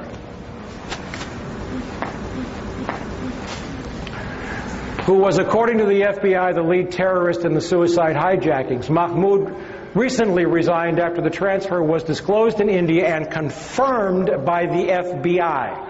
Source, The Times of India, October 11th. Our allies wiring $100,000 to the lead hijacker before the attacks. Summer 2001, an Iranian man phones the U.S. law enforcement to warn of an imminent attack on the World Trade Center in the week of September the 9th. World Trade Center, September the 9th. German police confirmed the calls but state the U.S. Secret Service would not reveal any information. I got this from the German news agency Online, i.e. September 14th, 2001. August 2001. The FBI arrests an Islamic militant linked to bin Laden in Boston. French intelligence sources confirm the man is a key member of bin Laden's network, and the FBI learns that he has been taking flying lessons in Boston. At the time of his arrest in Boston, where two of the planes are hijacked, the man is in possession of technical information on Boeing aircraft and flight manuals. Reuters, September 13th. Summer 2001, Russian intelligence notifies the CIA that 25 terrorist pilots have been specifically training for suicide missions. This is reported in the Russian press, and I have one of my sources, I have several sources who are former CIA officers, translated the article for me. July 4th through 14th, Osama bin Laden receives treatments for kidney disease at the American hospital in Dubai and meets with a CIA official who returns to CIA headquarters on July 15th. This is the guy who blew up the coal and the embassies that Bill Clinton signed an order it's okay to execute. He gets treatment at an American hospital in Dubai and flies out on a private plane. Oliver North in the 80s, Oliver North is one of my least favorite people, but he sent Navy planes to track down terrorists on the Achille Lauro. The moment bin Laden entered international airspace, he would have been fair game. The source for this story is Le Figaro, French newspaper, October 31st. Now, I got to throw in a caveat here. Le Figaro is owned by the Carlyle Group. These guys can't control everybody, okay? And they can't control reporters. Le Figaro was emphatic that they had confirmed the details of the story. The CIA immediately came out with an adamant denial, but the CIA never lies. You know, so did some people at the hospital. But you don't have to take the story as all or everything. But Le Figaro has not retracted the story. August 2001, Russian President Vladimir Putin orders Russian intelligence to warn the U.S. government in the strongest possible terms of imminent attacks on airports and government buildings. I watched it on MSNBC on September the 15th. August, September 2001, the Dow Jones Industrial Average drops nearly 900 points in the 3 weeks prior to the attack. A major stock market crash is imminent. September 3 through 10. MSNBC reports on September 16th that a caller to the Cayman Islands to a Cayman Islands radio talk show gave several warnings of an imminent attack on the U.S. by bin Laden in the week prior to 9/11. These are just some of the advance warning bits that we have. Now, September 1 through 10. Some 25,000 British troops, the largest British naval armada since the Falkland Island War. It's not Essential Harvest, it's called Swift Sword. An operation in the planning for 4 years. Are set to deploy to Oman in the week before the September 11th attacks. It takes years to plan this kind of a deployment. And yet the British government had been planning it for 4 years. After the attack on the 11th, there was a slight hiccup.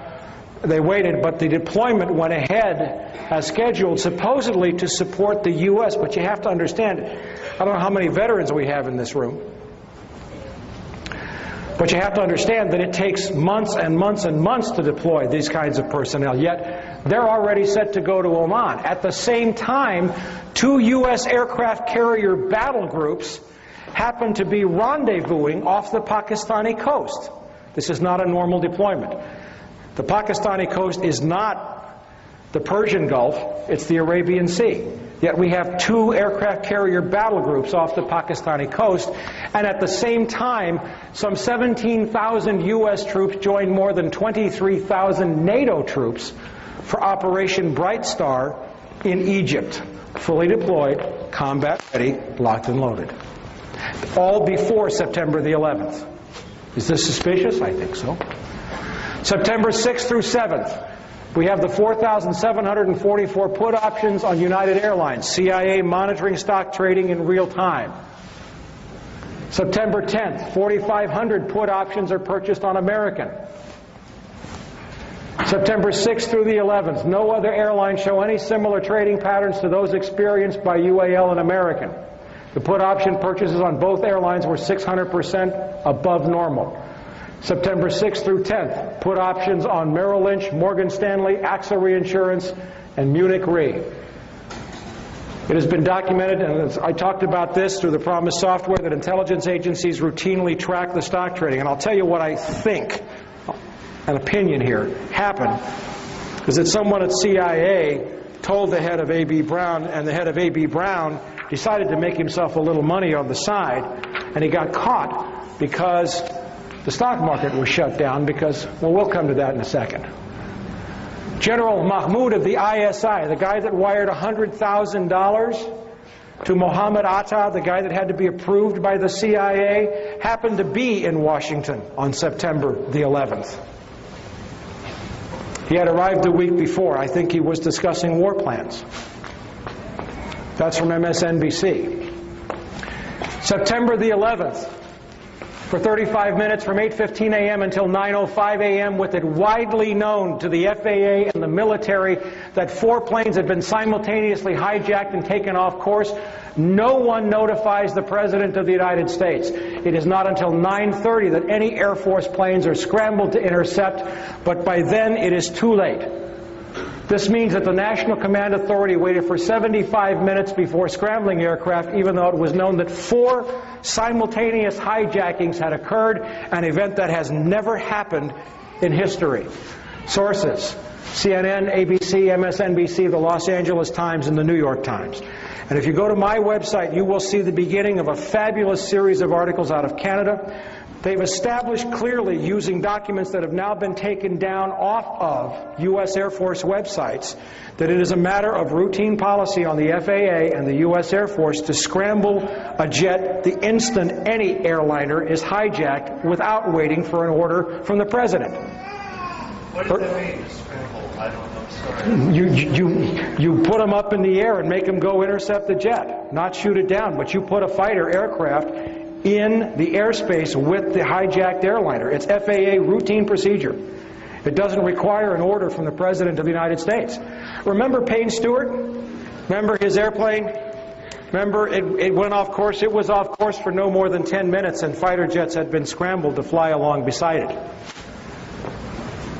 Now, if we have 4 simultaneous hijackings, why were no planes scrambled to intercept those planes for 75 minutes? The Andrews Air Force Base website has taken down information saying that it maintained a ready response scramble force to protect the skies over Washington, D.C. Presidential order is not necessary to intercept an aircraft. It is necessary to shoot down an aircraft. And yet the government has committed a lot of lies.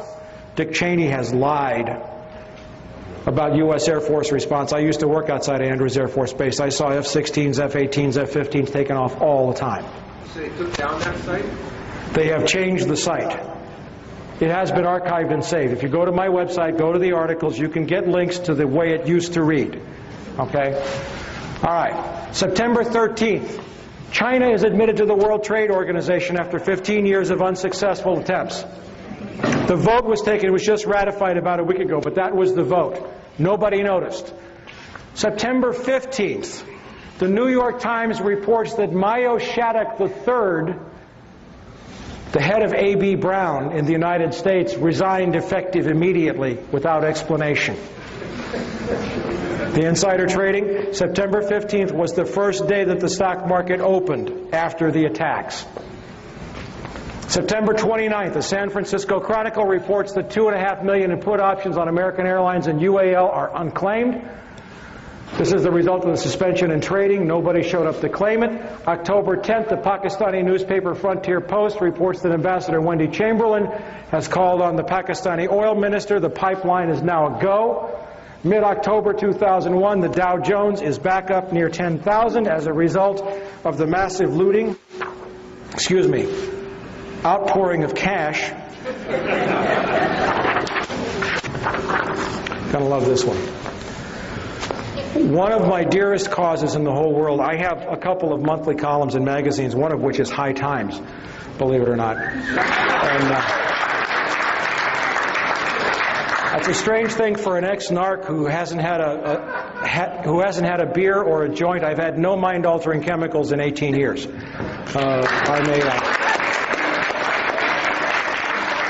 It'll be 19 in January. I'm a recovering alcoholic, and I work a lot with men in recovery. I've written more than 30 articles on the subject of drug addiction and recovery for the U.S. Journal of Drug and Alcohol Dependence, and I can tell you that drug addiction is a medical, social, and spiritual problem. It is not a criminal problem.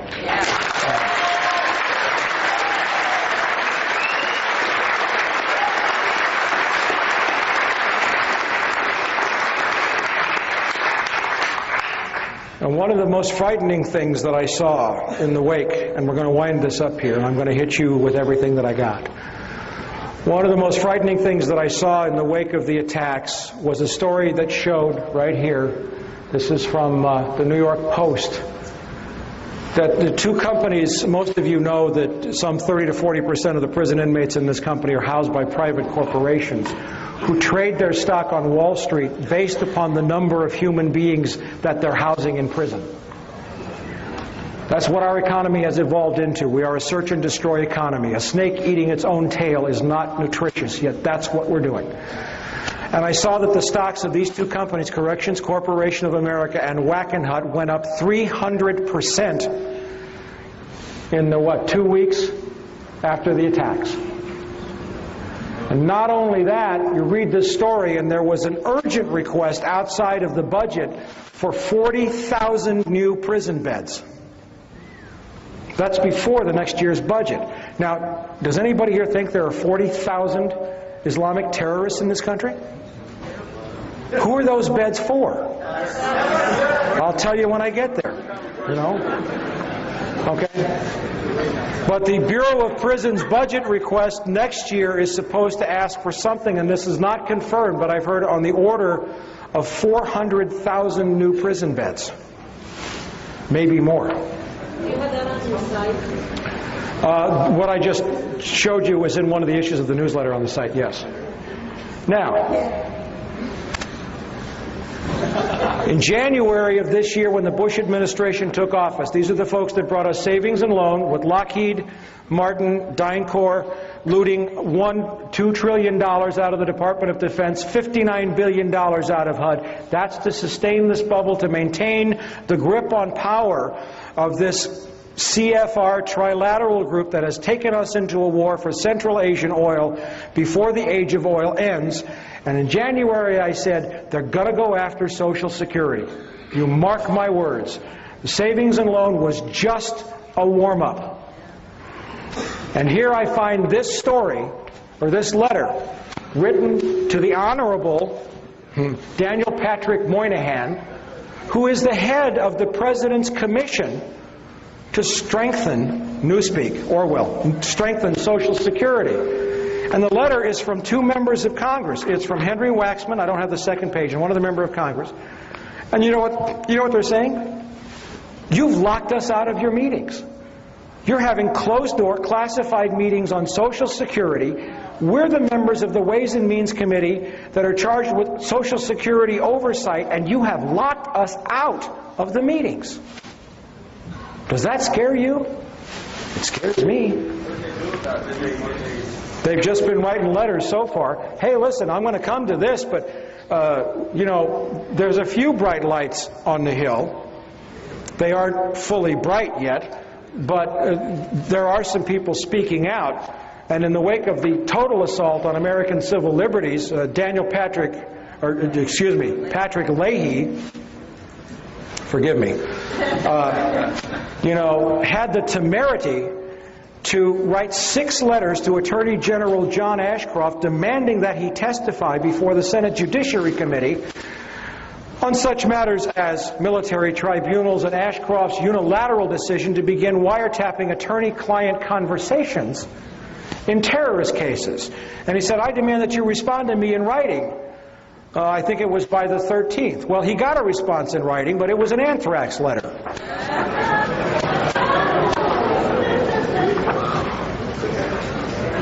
You notice they're only going to Democrats?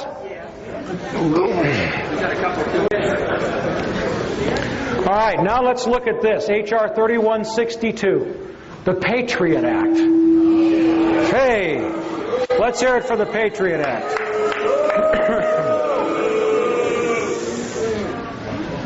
Now it's group therapy. That's good. Okay.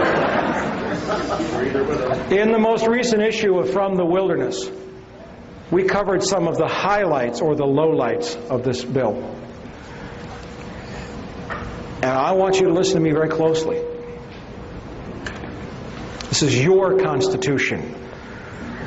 We're coming now to pay the bill for the price that you, and remember how I defined you at the beginning of this presentation, as all of the American people who failed to reconcile accounts after the assassination of John Kennedy, of Bobby Kennedy, of Martin Luther King, of Iran-Contra, of Vietnam, of Panama, of savings and loan, of the genocide of 2 million people in Rwanda, of the rendering to radioactive waste of large portions of Iraq with depleted uranium that's contaminated with plutonium, the displacement of 1 million people in Colombia within the last year. The bills are coming due, and now it's your turn to pay. The Patriot Act that was passed just recently includes several provisions. First of all, the FBI can enter your home in a criminal investigation. I think it's criminal. They might have said terrorist. It doesn't make any difference how you define it. When you're not there, without a search warrant, they may seize whatever they want to seize and use it to convict you in a court of law for a crime when you didn't even know they came. Now, how many people know that the Fourth Amendment to the United States Constitution is supposed to protect us against unreasonable searches and seizures?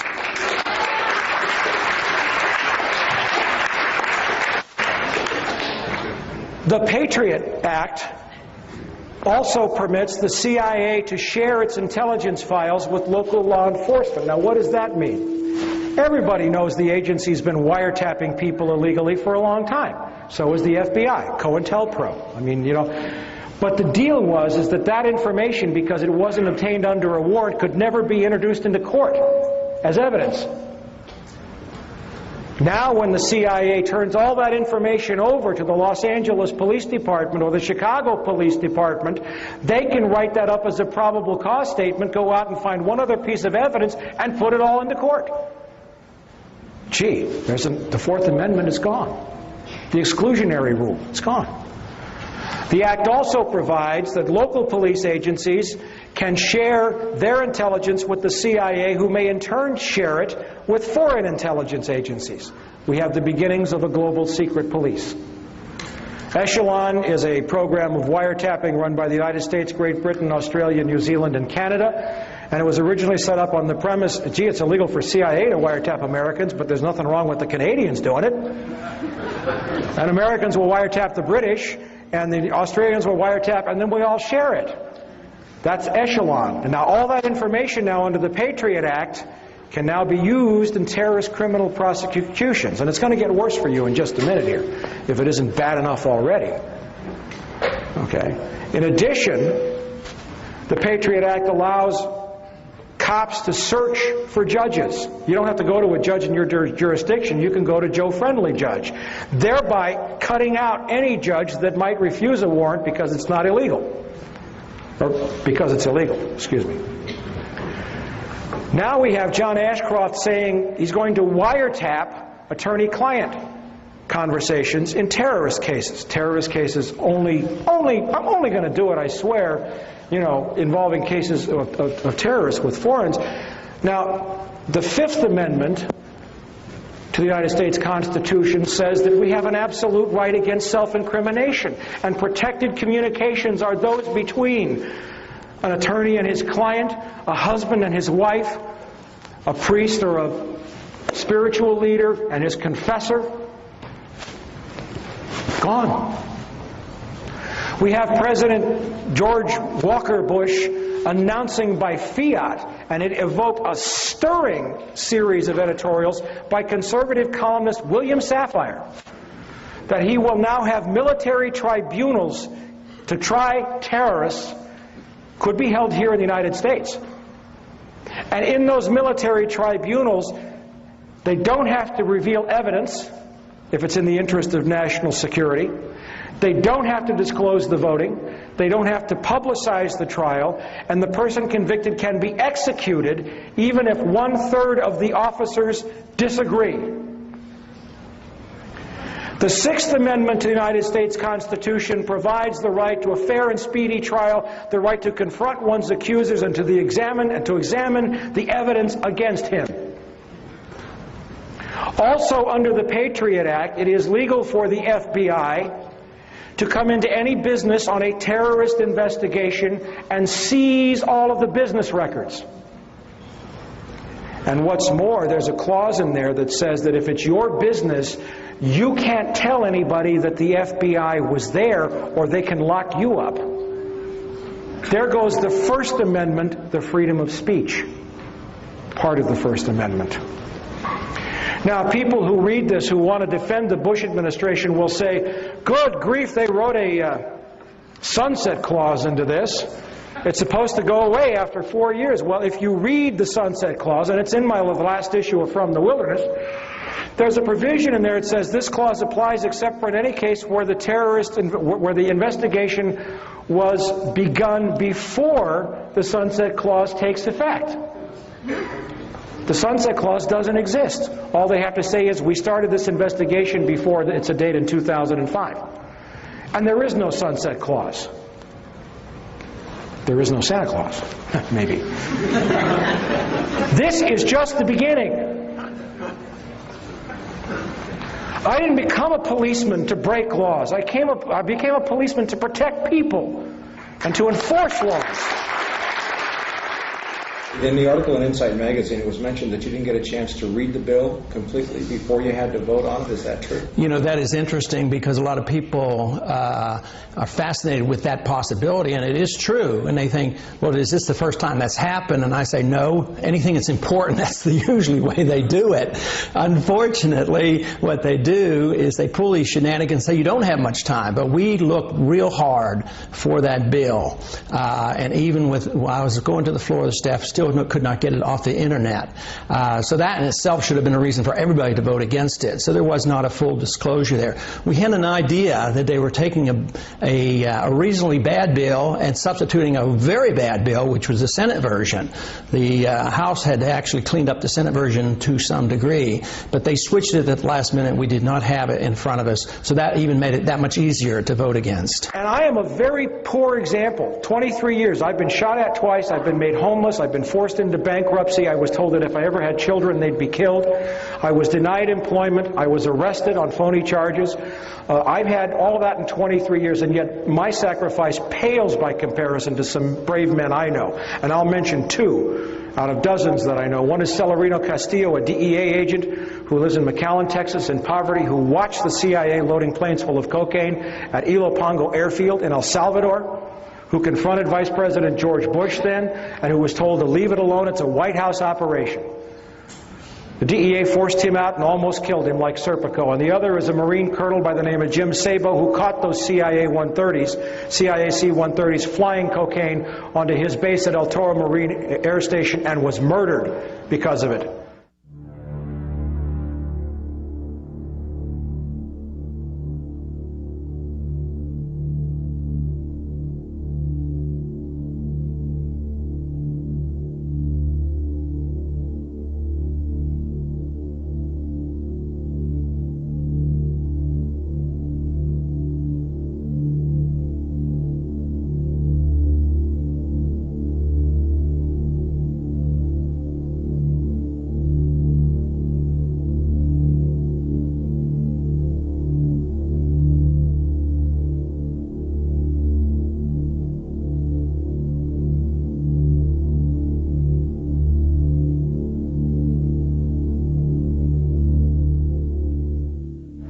people like us, and I'm just one of many, have been trying to tell people like you that unless you face this now and pay the price, this is what the end result is going to be, and it's only going to get worse.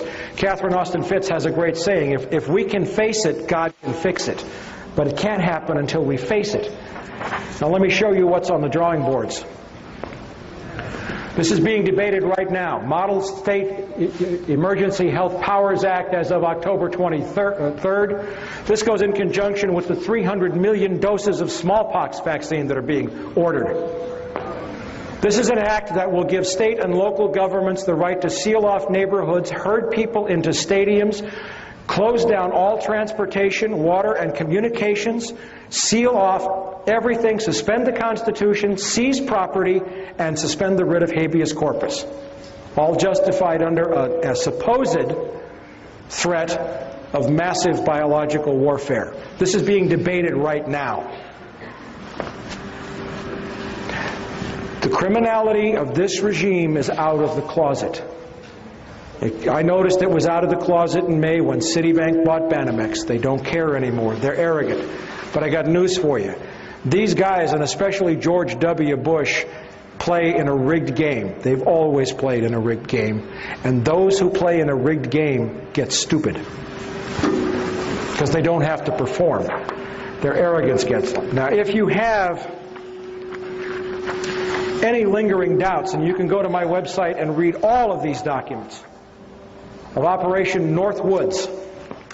These are declassified top secret documents from 1962 showing that the Joint Chiefs of Staff had planned to shoot down 2 American airliners and blame it on Fidel Castro for the purpose of getting a war with Cuba.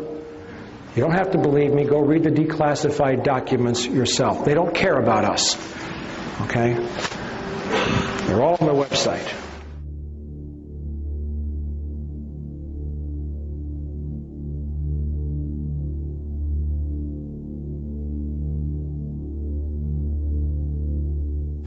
The victorious warlord set to open opium floodgates. The Northern Alliance is planning opium poppies hand over fist, and the CIA will control that drug trade and control the money to keep the bubble on Wall Street afloat. I want to leave you with a couple of thoughts.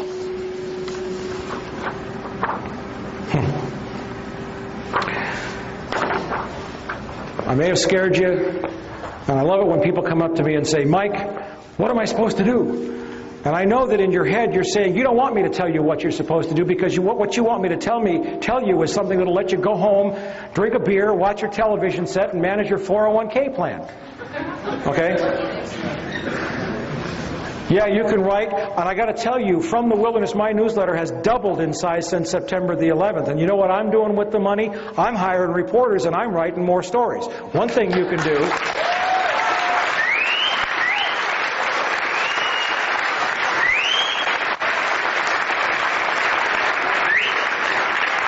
One thing you can do is vote with your money. Stop giving money to people who lie to you.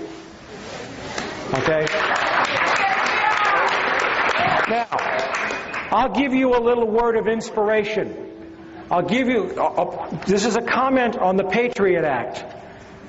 It says, our forefathers would think it's time for a revolution. This is why they revolted in the first place. They revolted against much milder oppression. And who said it? A Republican Congressman, Ron Paul of Texas.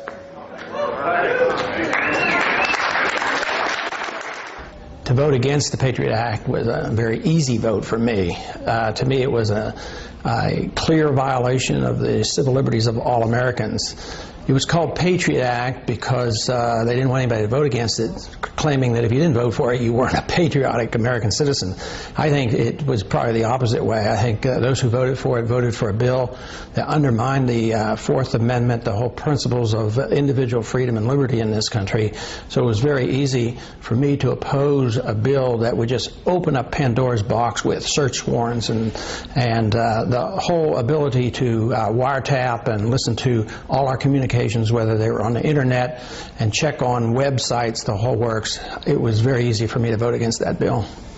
And there are other actions taken by the administration, including military tribunals and Attorney General Ashcroft's announcement that he was going to wiretap attorney-client conversations. How do those make you react? I guess there are two there. I don't like what he's doing, but the other part is how did we get to this point in our history where our administration, our presidents, and our attorney generals do this by fiat? Just come up and declare, well, there's going to be new military tribunals set up, or we're going to wiretap communications between the accused and their lawyers, and they didn't even confer with the Congress. So I would say that's very bad. Of course, there's the slippery slope there. They say, well, we're only going to do this with the terrorists. Well, how do we know who the terrorists are? They haven't had a trial. So the whole thing is just outlandish for a country that pretends to protect the rights of the accused, and we challenge other countries like Peru in recent years for setting up these type of tribunals. So I think that moving in this direction is a serious challenge to the whole principles of the 10 Amendments and the Constitution. For all the FBI agents in the audience, a revolution can be anything, but I will tell you this, that a revolution, according to Thomas Jefferson, James Madison, Monroe, and all of the founding fathers, is my divine right.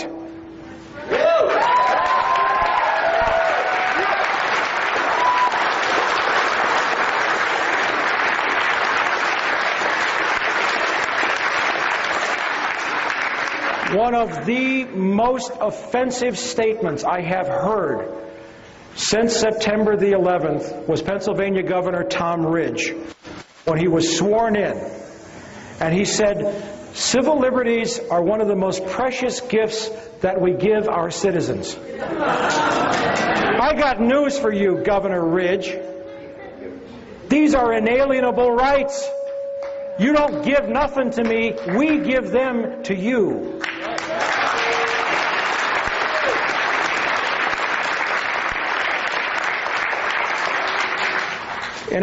During the Civil War, Abraham Lincoln suspended the writ of habeas corpus, and it led to one of the most powerful and most important trials that ever reached the Supreme Court of the United States. The case was Ex parte Milligan.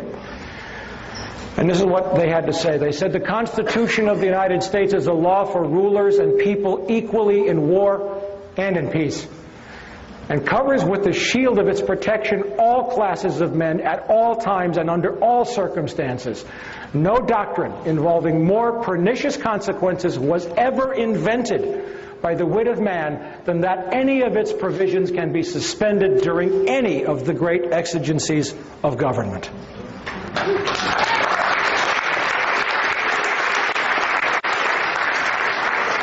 That was when we had a Supreme Court. Now, I want you to bear in mind, you may think that the system of government is still mildly working here.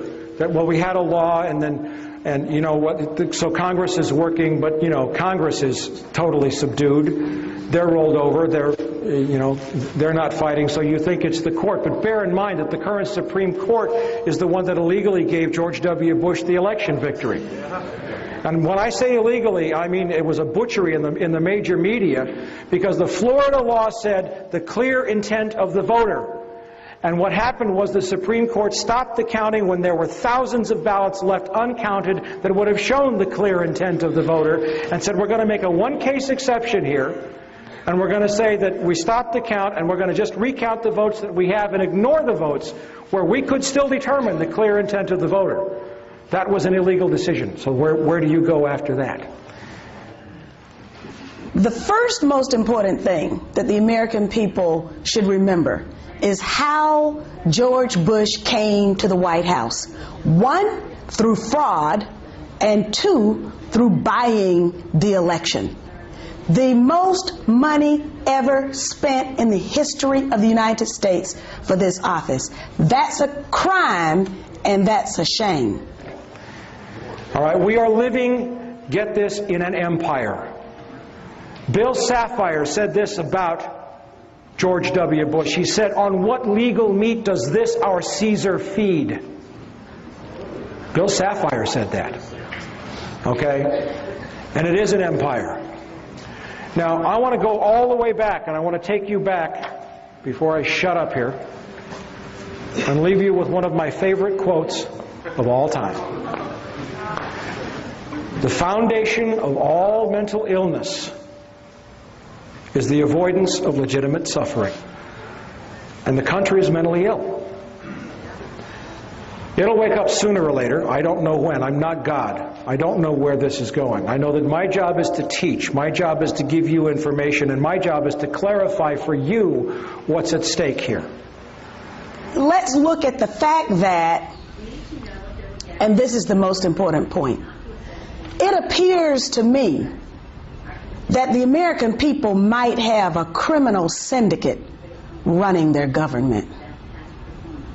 This will be especially important when we consider changing the structure of the intelligence community, and that is the challenge of... What's at stake here is your liberty. This is a criminal administration. It will not stop. It cannot turn back.